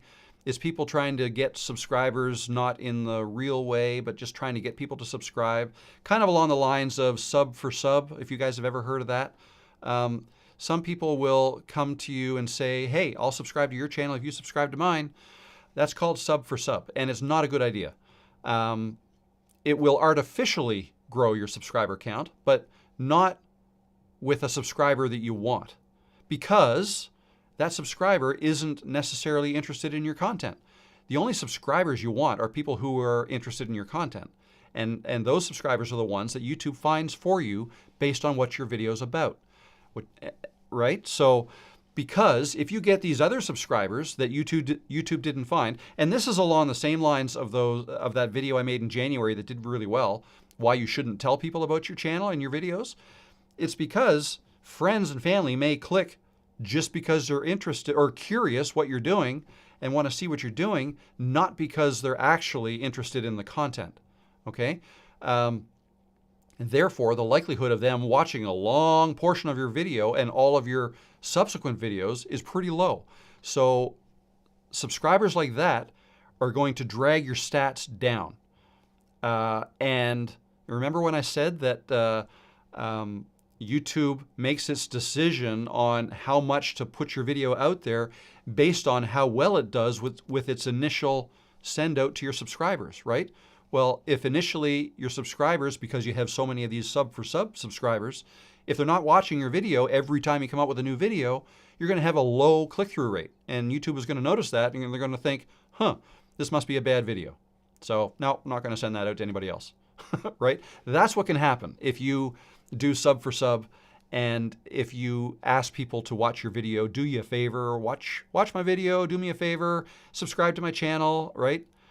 You know, like, if it's your mom and you know she's going to watch every minute of your video and then click to watch your next video every single time, then yes, that's a good subscriber to have, okay? But somebody that's even your best friend, okay, they may not have any ill will towards you at all. It's just that, you know, you're interested in cars, they're interested in boats, right? You may be best friends, but underneath it all, you have slightly different interests. So, you know, if they're interested in boats, why are they going to want to watch a car video? They might watch your first one as a favor to you, but then you come out with another video the next week that's 30 minutes long. Are they going to watch that, or one of the 10 boat thumbnails that they see on their YouTube channel that they are more interested in? They're going to watch those. So, therefore, having them as a subscriber of yours actually hurts your channel. Now, if you have 5 family members that you've told, but you have 1,000 subscribers, then it doesn't matter so much. Okay, there's 995 others that YouTube can get good data from. All right. So, anyways, I hope that helps. That's an ongoing thing. I was surprised at how many people saw that video of mine, and it was this one here. If I come back here, it was. Oh, let's click on videos. Where was it? This one here, big mistake. Don't tell anyone about your YouTube channel. Okay, that's the one. I was surprised at how many people, after watching that, commented and said, yeah, my family sucks. They didn't watch my video. They never support me. You know what I mean? That wasn't my point at all. You know, and maybe that's the case with some people, but do not be offended if somebody you know and love doesn't watch all of your videos all of the time. Everybody is busy, right? Everybody's busy, and everybody's doing their own thing and have their own interests. And you know, outside of, like I said, your mom. You know, even your kids are probably interested in totally different things than you are. You can't expect them to spend all that time watching all your videos. That's a lot to ask. You're going to get successful on YouTube from strangers watching your videos, not from people you know. That's just the way it works. All right, so I hope that helps. It is 4:07, still got 23 minutes. What do you think of this? How is today's live stream? Are you liking the content? I'll see your answer when I get to the bottom of the, yeah, thumbs up. I just saw a thumbs up. Ooh, we've had a thumbs down today. Somebody didn't like this today, but 80 thumbs up, so we're good. We're plus 79. We're 79 on the positive. Yeah, oh, I saw that earlier. Yep, you're not the only one that says thank you to ChatGPT. Alrighty, yeah, I love how you guys are having a chat amongst yourselves. That's awesome. Love it.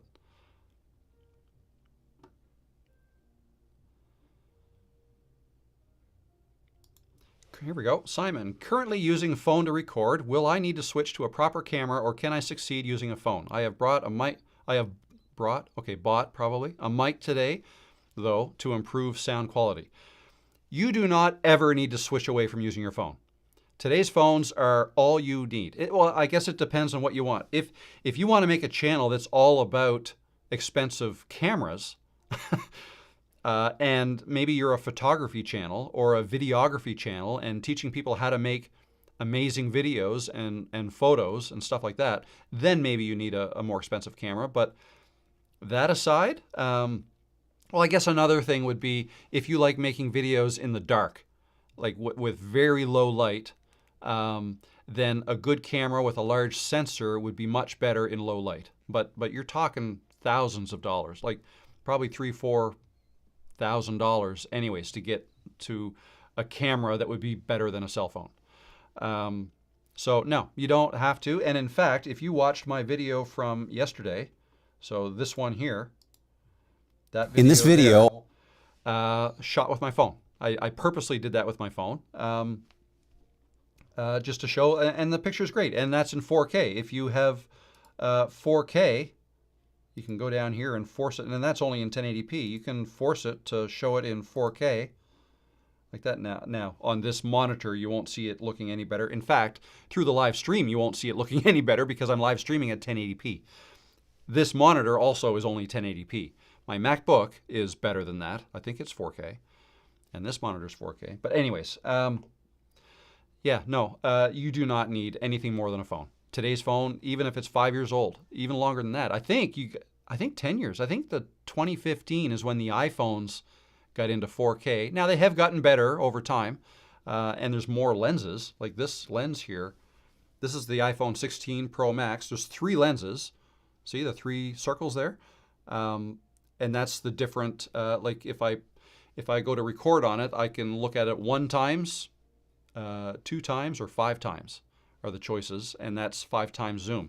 Those 3 choices are the 3 lenses, okay? And then you can digitally zoom even closer if you want by pinching and zooming, but then you start degrading the quality, the look.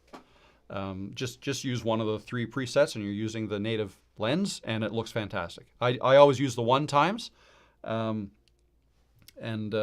so yeah, no, just your phone. That's all you need. But the iPhone has a pretty decent mic.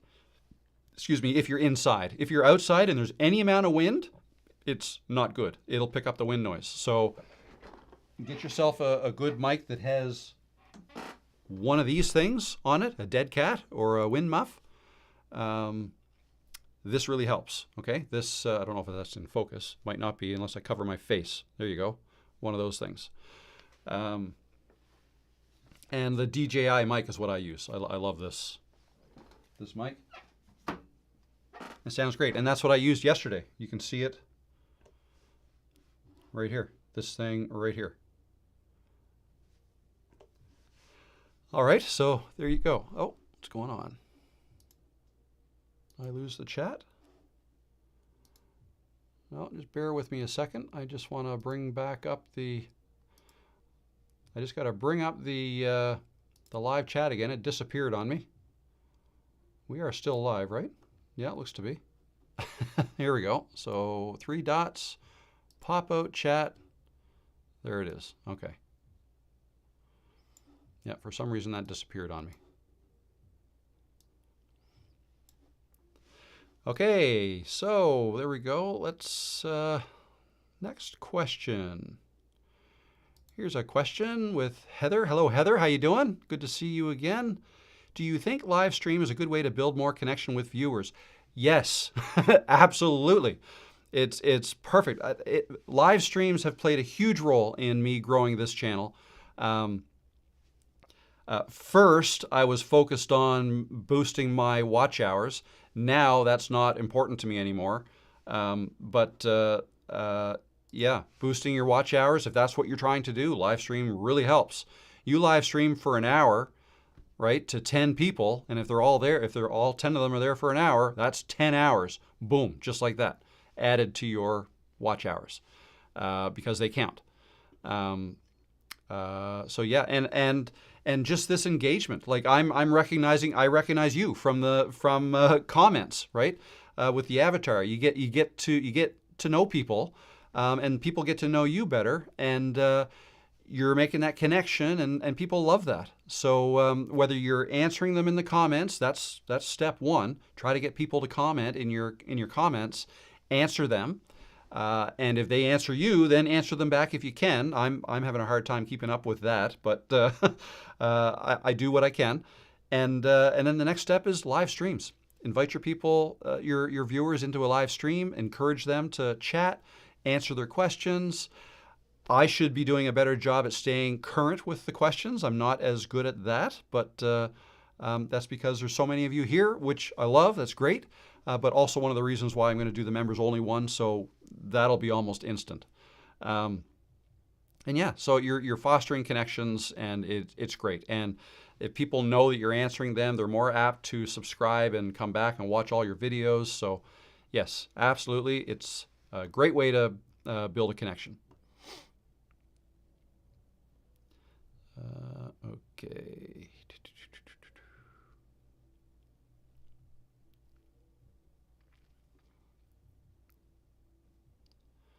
I have a feeling live stream is the only way to grow the audience and connection, because short audience is addicted to short topics, and videos can only grow if you make something no one else has done.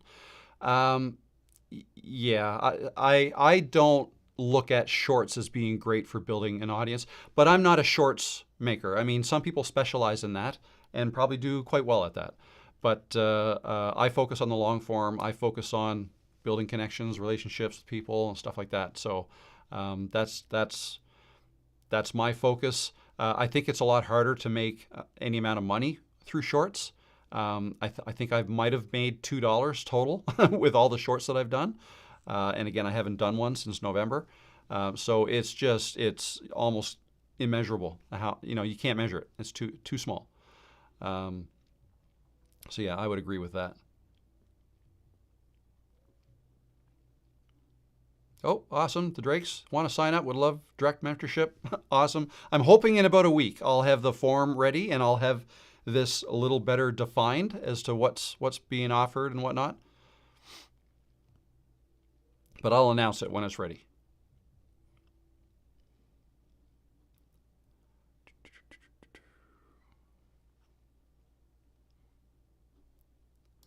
I come to the conclusion after the stream, Rob did manage this without SEO, so it's doable somehow, and somehow it's not going forward. Yeah, I did not do anything special with SEO. Question, how do you create an email from? Oh, form. Okay, you said that down here for email form. Do you need a website, or is it a function in YouTube? Yeah, no, it's not a function in YouTube. There's a couple ways you can do it. I have my website hosted with Kajabi and all my courses, and I use that as my payment gateway and all this stuff. So I have a Kajabi account. It's not, so I can do it there. I can build my forms there. But you could also, if you have a MailChimp account, you can build forms there. If you have something on your website where you have a free giveaway, then you probably want to collect names and email addresses of people who you're giving that away to, right? So a service like MailChimp or iContact or Aweber or Constant Contact, I think is another one. MailChimp is the one I'm most familiar with. You can build forms in those systems or platforms. Or I guess another way to do it would be Google Forms, right? You can build a form in Google Forms. I haven't done that, but I do have a Google Docs or what's it called? Where you have Docs, Sheets, Drive, Google Drive. You can build a form in that. I've just never done that. I'm probably going to use Kajabi to do mine. But yeah, there's several different ways you can do that.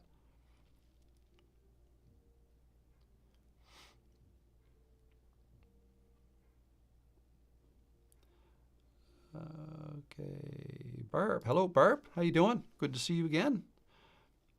Meaning to ask about the mentorship. More information is on its way. Interested in the course. So I've got some links in the description below where you can get to the courses that I offer. Oh, I like the question from Papercraft with Caroline B. Can you please respond? Whoops, did I miss that? How am I going to find that now?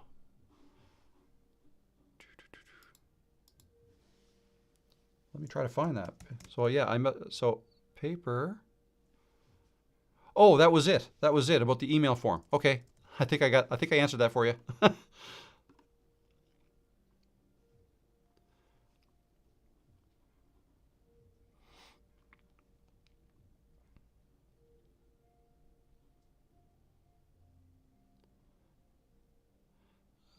Okay, sorry, I'm just scrolling back up to find out where I was. I kind of scrolled ahead there.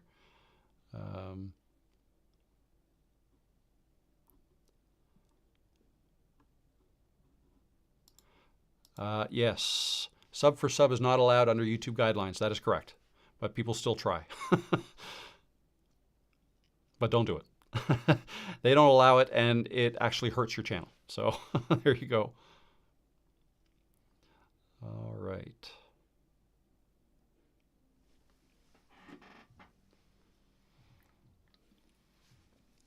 Wow, there's still 95 of you in here. Awesome. Hardcore. Thank you. Really appreciate it. This is fun. I really enjoy these live streams, so these won't stop. No matter what else I add to my business or what I'm doing with this YouTube thing, at its core, I love doing the live streams. So yeah, I talked a little bit about the mentorship program I'm developing and will make available in the next week or two. So the YouTube channel, I make videos. You guys watch the videos, and some of you come into these live streams, ask questions, I help. Okay, so that's kind of the way everything works. As I build up the coaching mentorship thing, I'll probably not be able to put out as many videos. But the way I look at it, like if I were to think ahead a year, the way I see this channel looking a year from now, I might be totally wrong, but I envision it with me putting out one video a week, just one, but then also doing my live stream, the members live stream, and then doing the mentorship program, helping people that way. So with all that on the go, one video a week is probably enough. And then yeah, the channel will likely continue to grow, bring in more people that way or through the live streams. So that's the way I envision it. But until I get there, I'm putting out as much content as I can. So sometimes it's 3 videos a week, sometimes 2. Last week it was 2. This week I think it's going to be 2. I don't know yet if I'm going to have a video tomorrow. I think I'm just going to have one more video this week, Thursday or Friday. Not sure yet. But yeah, that's my vision for the future. Okay.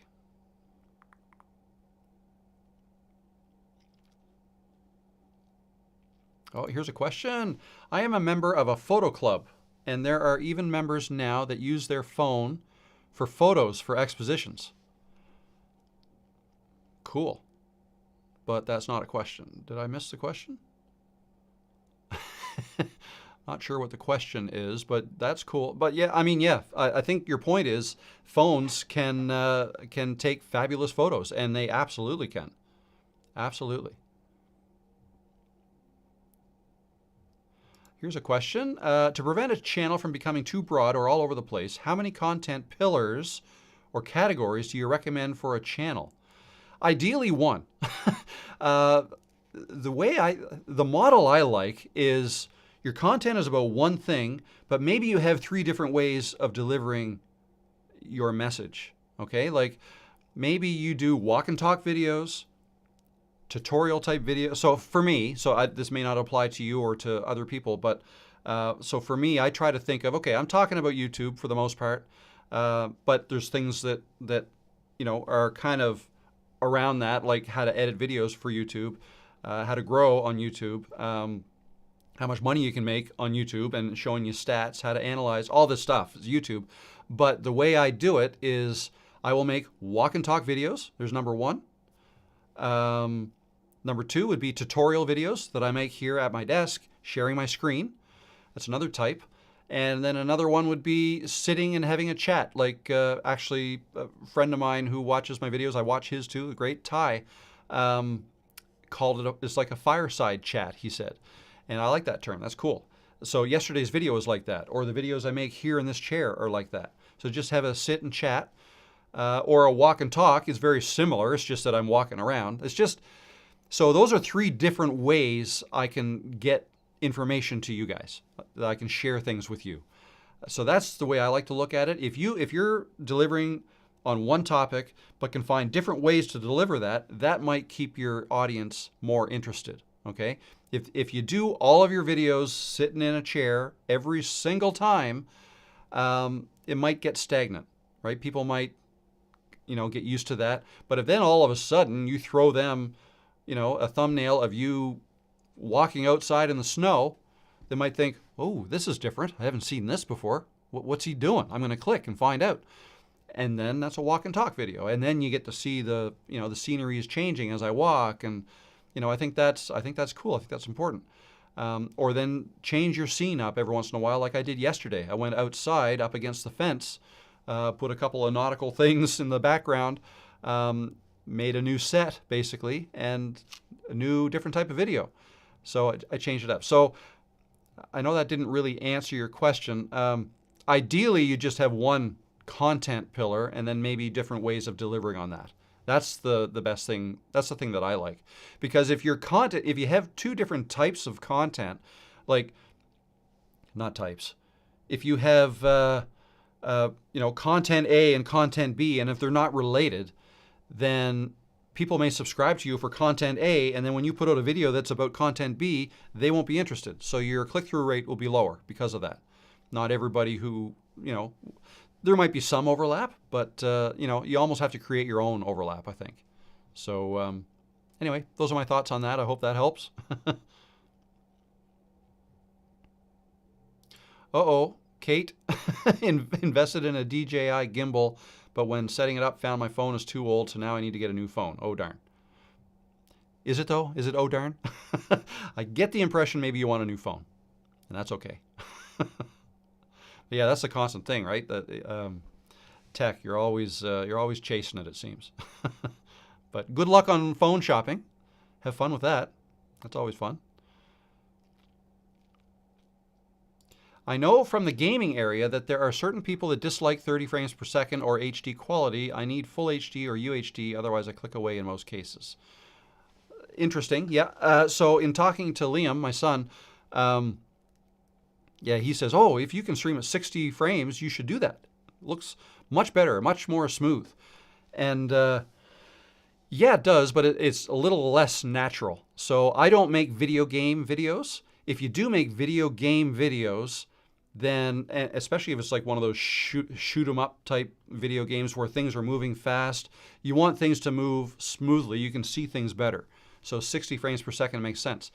But when you're watching a movie, like go to the movie theater and watch a movie, they're usually 24 frames per second.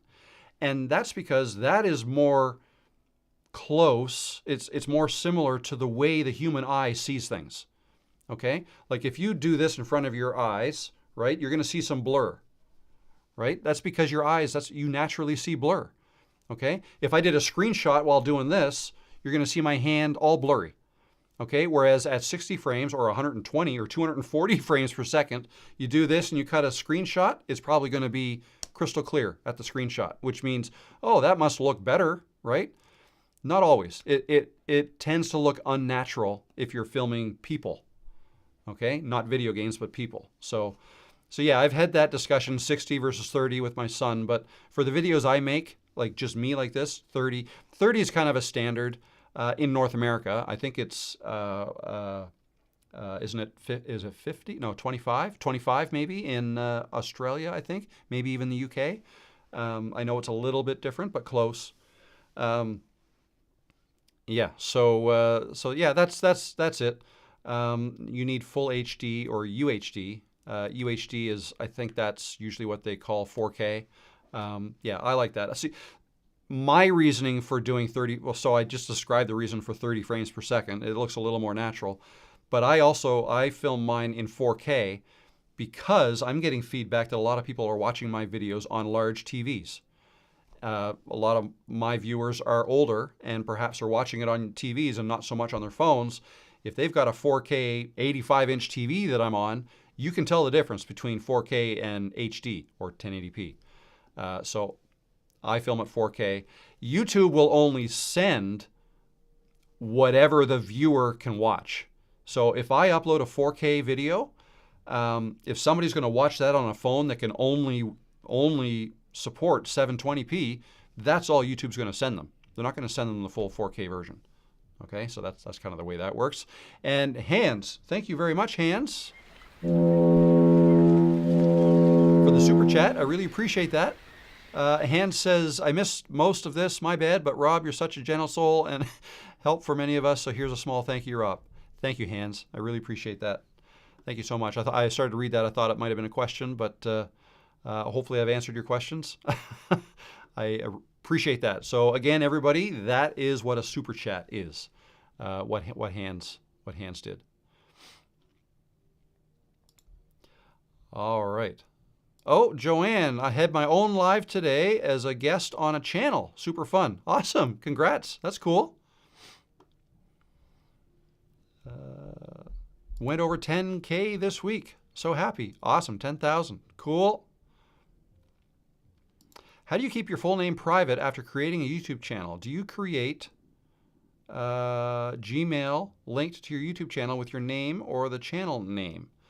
So keeping my full name private, I'm not too worried about that. My name is Rob Moore, you know, for those who are interested. But yeah, I think it's important, though, that you use a different email address that you give to people to contact you with than you use to log into your YouTube channel, because that just gives the hacker, it just makes it a little bit harder for hackers to get into your channel. That's all. They'd have to come up with the email and the password, right? And the, you know, your phone, the two-factor authentication and all that stuff. So yeah, that's one way. If you want to keep your full name private, then yeah, don't put it in your email address that you send out to your or that you give out to people for contacting you. So, and that's what I did. So yeah, there you go. I hope that helps. Got many virtual friends from live streaming. Me too. It's awesome. That's awesome.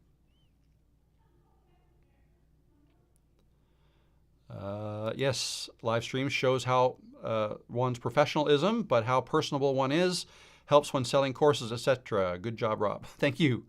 Appreciate that. But yeah, it does. I mean, yeah, you get to answer in real time, answer people's questions, and people love that. Will channel members have first dibs at the mentorship application? That's hard to say. Like, I really have no idea what the demand is going to be for the mentorship program. But even if somebody is a member, I'm going to say that I'm not going to want somebody to join the mentorship program unless I think I can help them. Okay, that's what it really comes down to. I don't want to take your money if I don't think I can help you. I want you to be happy at the end of it. So yeah, even if you're a channel member, you know, I will try to help you get to where you need to go. Being a channel member, that'll give you more access to ask questions and have them answered more quickly for me. So there's that. And I will help you as best as I can.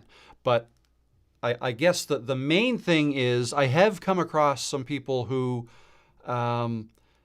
they may or may not like my advice, right? And that's fine. And my advice, again, I don't consider myself an expert, okay?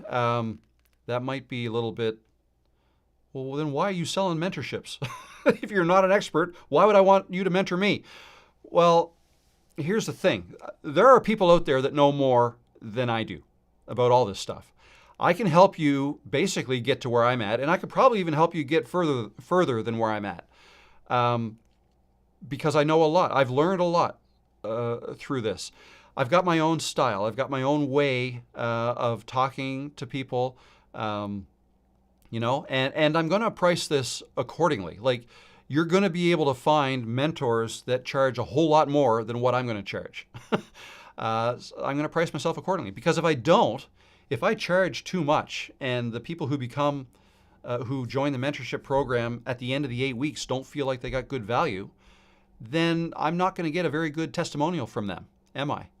And that's what I want. I want people to be very happy with what the value that I can deliver with them, and hopefully put them on the road to success with their channels. That's what I want to do. And even if a channel member, if I don't feel like I can help them, whether it's because what they want their channel to be about, or the way they want to do it and they absolutely don't want to change, I don't want to take their money, because that is only going to result in probably negative feedback. In that, oh, he couldn't help me and I paid this for it, and you know what I mean? So does that help answer your question?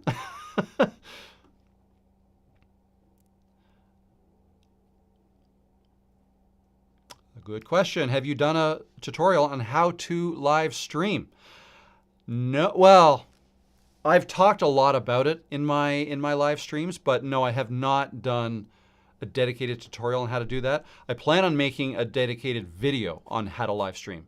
So, and I have talked about that, but I don't have one yet. But I'm working on it. It's still here, and I have some notes. I'm working on it. Okay. I just have to scroll ahead here. Hey, Rob, do we need an LLC? And if so, at what point do we get one? So that's going to be dependent on where you are. Okay. So first of all, I'm in Canada, and we don't call them LLCs. We call them corporations or incorporated companies. But I know what LLC, I think it stands for limited liability company. Same kind of thing. It means there's like an extra level of protection, and an LLC or an incorporated company are basically like people that have to file their own taxes, okay? And in Canada, I think it's very similar to the United States, and probably also the UK, probably very similar. But I mean, my official answer is you should check with your own accountant and or lawyer. But here in Canada, no, it's not necessary. I do have one. I run this through a company name that I created 20 years ago, back when I was into web hosting and I was building websites for people, for other companies. And then I did my my Fiverr freelancing through it. So everything I do on the internet is under my company umbrella. I already had it set up. If I did not have it set up and I started a YouTube channel, I don't know. Maybe you could set up an LLC, but you don't have to. I guess it depends. It depends on your tax situation, right? But either way, if you make money, now again, I can't speak to everybody because every country is different. But in Canada, if you make money doing something, you're gonna have to pay tax on that. Okay? How much will depend on what country you live in, and it will depend on how much. Like, can you offset the revenue you bring in with expenses? Okay, I think that's probably similar no matter where you are. Like if I bring in $10,000 of revenue, but I spent $10,000 that year to make that revenue, like maybe I had to buy a computer, I had to sign up to Ecamm, sign up to VidIQ, all these things. If I spent more in expenses than I brought in revenue, then my tax situation, my net income or my profit is going to be negative, which means I would pay no tax.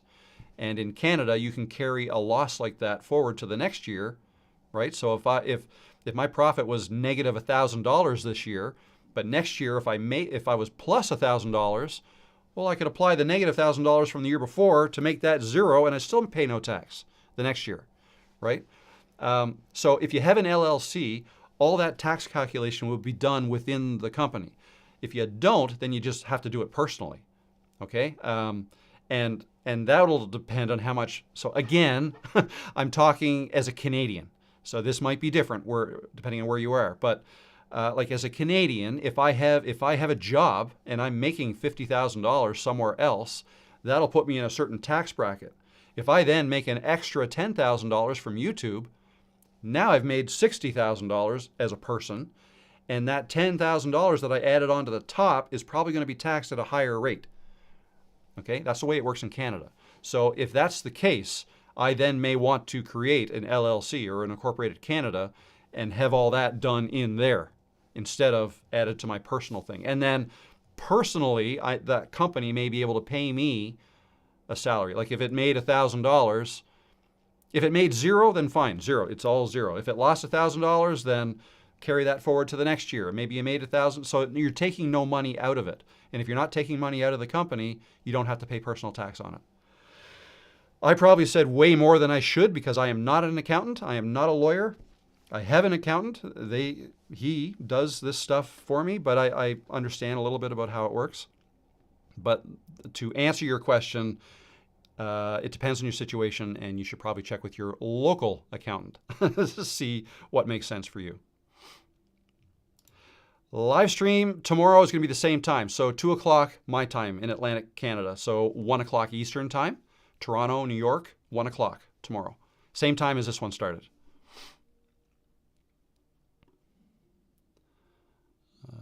Okay. Yep, Holly, 1 o'clock tomorrow. 1 o'clock Eastern time. Okay, I'm coming up to it. Oh, a question from Barb. How do you feel about using free YouTube music for a beginning channel versus buying a subscription service? Maybe start with free, then subscription. Absolutely, sure. Use YouTube's library. Lots of free music there. Yeah, nothing wrong with that at all. Absolutely, go for it. Just make sure you're using royalty-free music. Anything you find in YouTube's library is royalty-free. No problem using any of that. So go for it.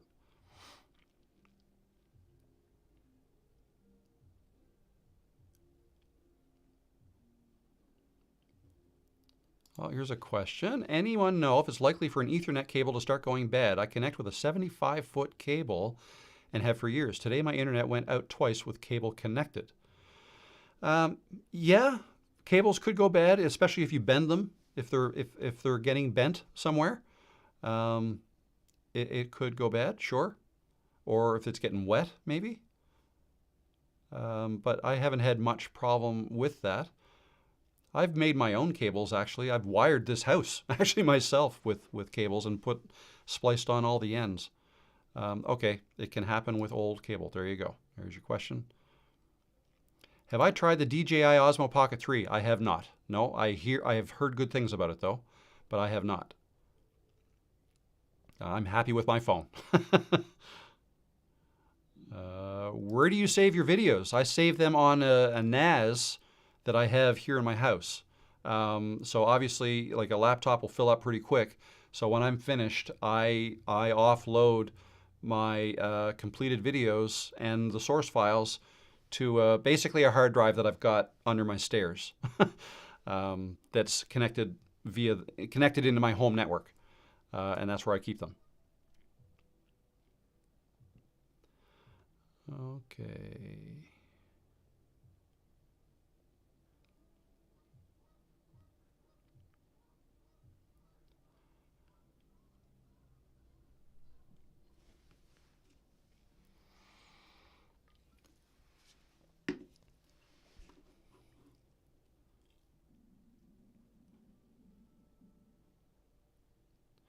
Oh, Chef Shane Spencer, if you own a business in the United States, definitely get an LLC. Trust me, it's in your best interest. There you go.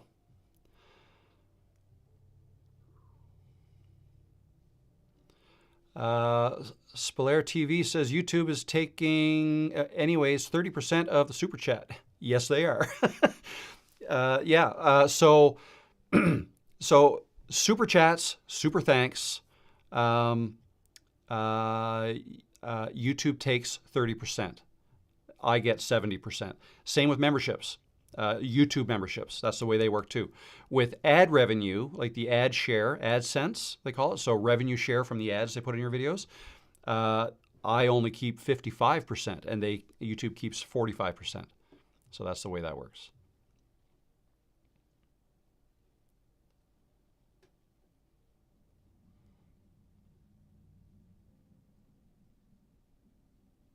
Do I save in more than one place? I do not. Well, yes, I do, I guess. So my videos are on YouTube, and they're also under my stairway. So those are the two places. A better system would be for me to also back that NAS up to the cloud.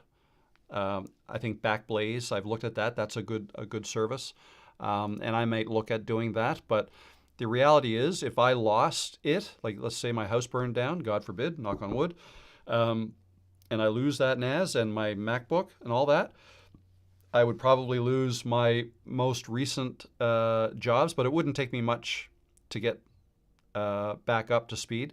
Most of the software I get, I could re-download again. I'd have to get a new computer, download the software again that I use to edit it, Camtasia. Canva is an account, right? It wouldn't take that much to get back up and running if that happened, so I'm not too worried about that. But like important stuff like tax information, tax returns, anything personal that you do not want to lose, photos, things like that, those are backed up to the cloud, whether through iCloud or Google Drive or something like that.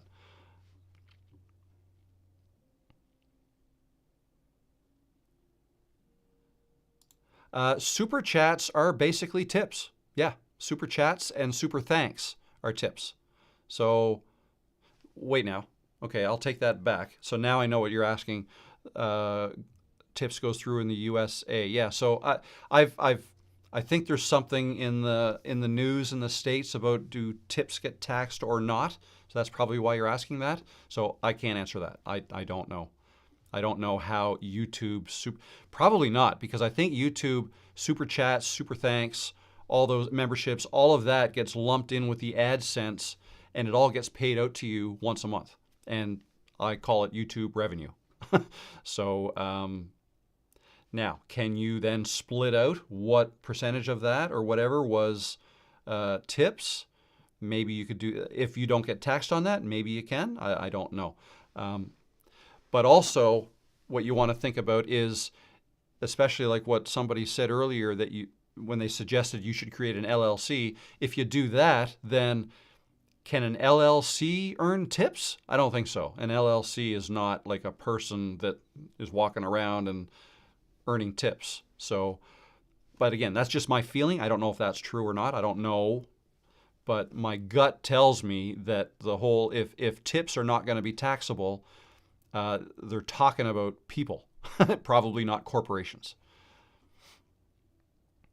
But ask your accountant. I'm not one.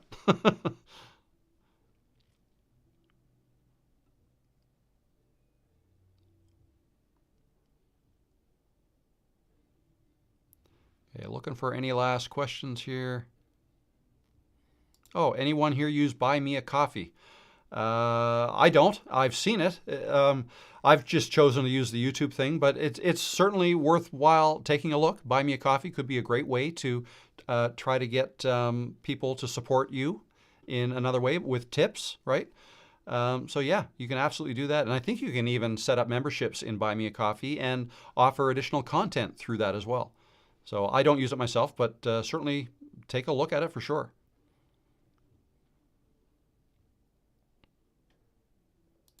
Can you talk about how your voice changed over time? I'm interested in what most helped you evolve from a scripted robotic feel like most start with to the more authentic style you have now. Yeah, so it all started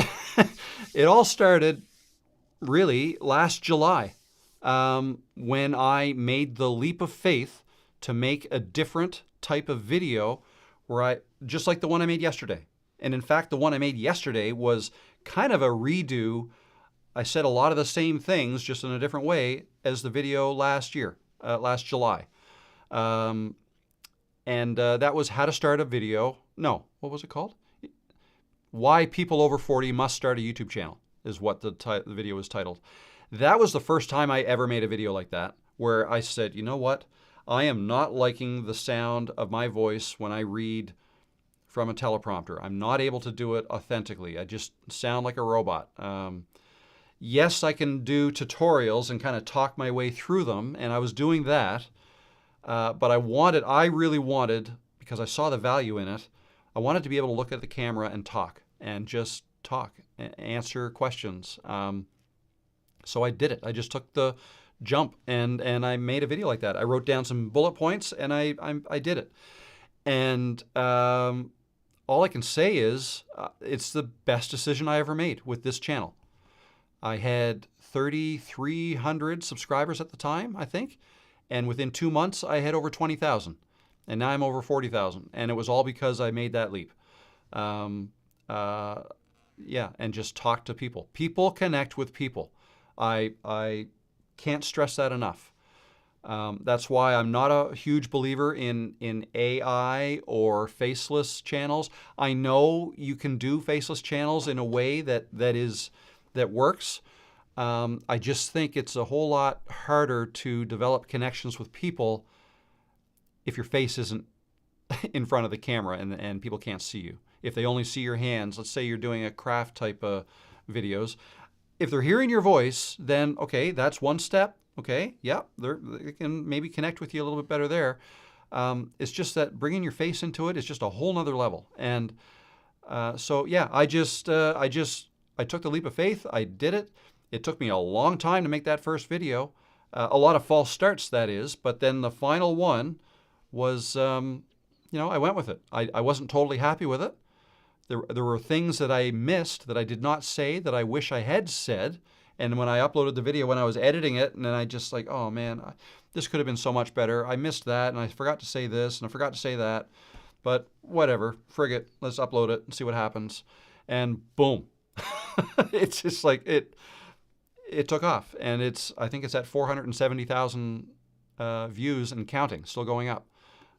So yeah, you just got to do it. You just have to take the jump and then do it again. And it may not happen your first time. Like maybe I got lucky. Maybe I got lucky because it worked the first time.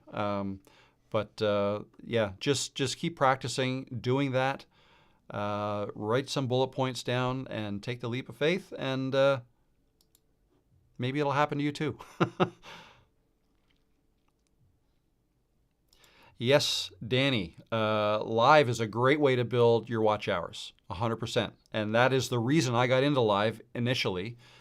Later on, it became clear to me that live is the best way to actually engage with people and grow a community. But initially, I got into it because I wanted to grow my watch hours, and it really helped. So, absolutely.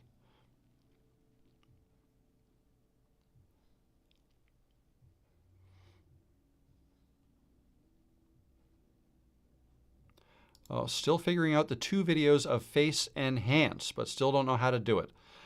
So if you want to capture your face and your hands with 2 different views, like 2 different cameras, I assume, then, the way I would probably do it is have a camera directly above my desk or wherever my hands are going to be, pointing down, and then another camera on my face, and record on both of them, like press record and record on both of them. You don't have to hit record the same time because you're going to sync them up later. Make sure one of them is capturing your audio, or you're capturing your audio separately into your computer. Either way is fine. And then when you get into your editing software, you bring them all in and you sync them all up, and then you resize them the way you want them. So maybe you want your hands to be full screen, but then your face in a little mask, a little circle in the corner, or a square, whatever. Size it that way, and you lay that out in your canvas of your editing program. That's in a nutshell how you do that. Now I could go into a whole lot more detail, but I'm kind of running out of time today, so I hope that gets you going anyways.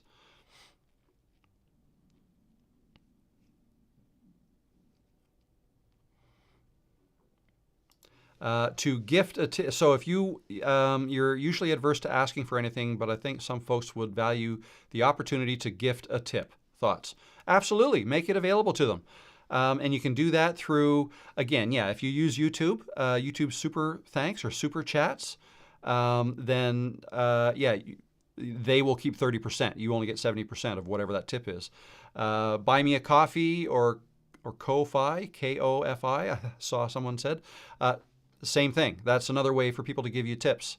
And you can put a link to your coffee page in your description. And they would keep a percentage as well. I don't think it's 30%. It's probably much less than that. So that might be something to look at, absolutely.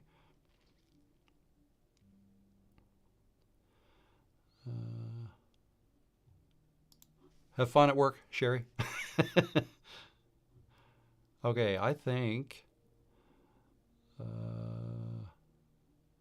oh, here. Do you think including affiliate links and ads in your first videos is off-putting to viewers? I'm about to start a new channel. Maybe in the beginning.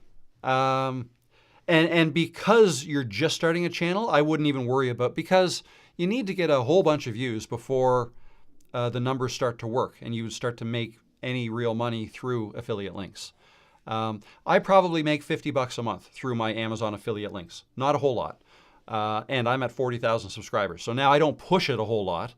And maybe with what you're doing, there's more opportunity to make more. But in your first few videos, I wouldn't worry about putting ads in those for affiliate links at all. I would just concentrate on trying to grow your channel. Just get better at making videos, and the affiliate links and the money you can make from that will come later once your channel is bigger. That's the way I would do that. How do you highlight that mask? Again, that's a function of the video editing software you use. In Camtasia, you can add a border to it and make it, have a colored circle border around it. You can also add a drop shadow to it. I actually have a lot of videos, if you go back on my channel. Go to my channel and search for mask, how to add a circle mask. And I actually go through exactly how to do that. New member, not new to you. I've been so inspired by your channel, Rob, working on my CTR and watch time. I've been creating for a long time, still need much more growth. Thanks for your support. Thank you, Lauren. Appreciate that. Good luck to you. Good luck to you and have fun with it. I think I'm just about to the end of the chats, which is good because we're almost at 3 hours. I think I should probably put a cork in this one, eh?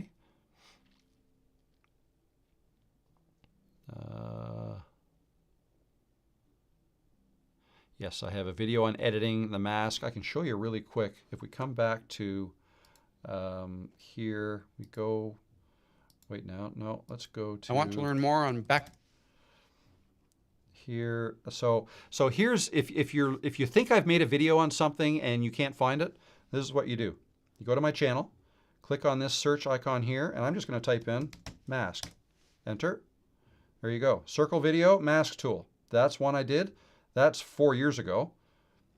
Yeah, I thought I did. There's an animation one that's good too. So you can look at that one. If you type in animation, here you go, circle mask animations. That's one I did last year, 10 months ago. So that might be a better one. So that's how you find things, and I show you how I did that in that video. What am I doing? Getting tired.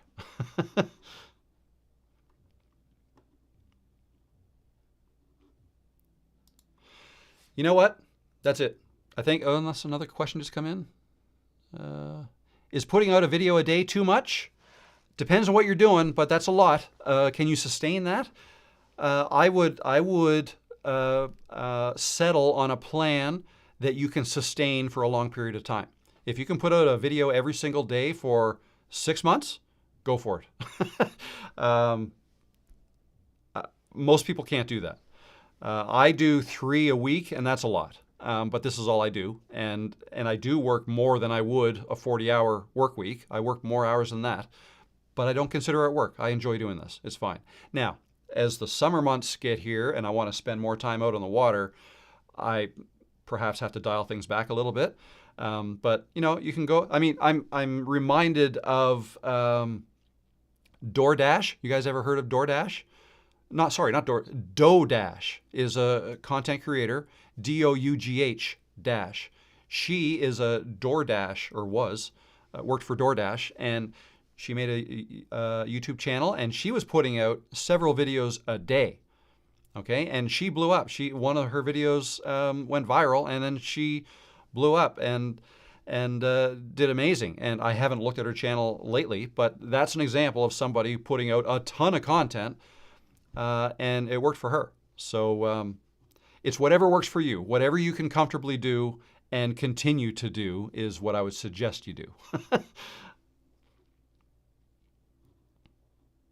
Okay, so, oh, another question? You guys keep asking questions. I'll stick around. I'm just waiting for it to pop up here on the, there we go. Yeah, holy banana bread. You're still online? Yes, I am. Yes, I am. But I'm about to leave. Vicky has a question. Thank you, Rob. I'm afraid to start, yet you make me feel courageous. You are definitely a role model for being real. Oh, that wasn't a question. Sorry. But thank you. Maybe I just wanted to put that compliment up. Enjoy the other live tomorrow. Tell you how it went. I will, absolutely. So yeah, so for those who don't know, for members, I am going live again tomorrow instead of putting out a video tomorrow. Yeah, that should be fun. And I will let you guys know how it went.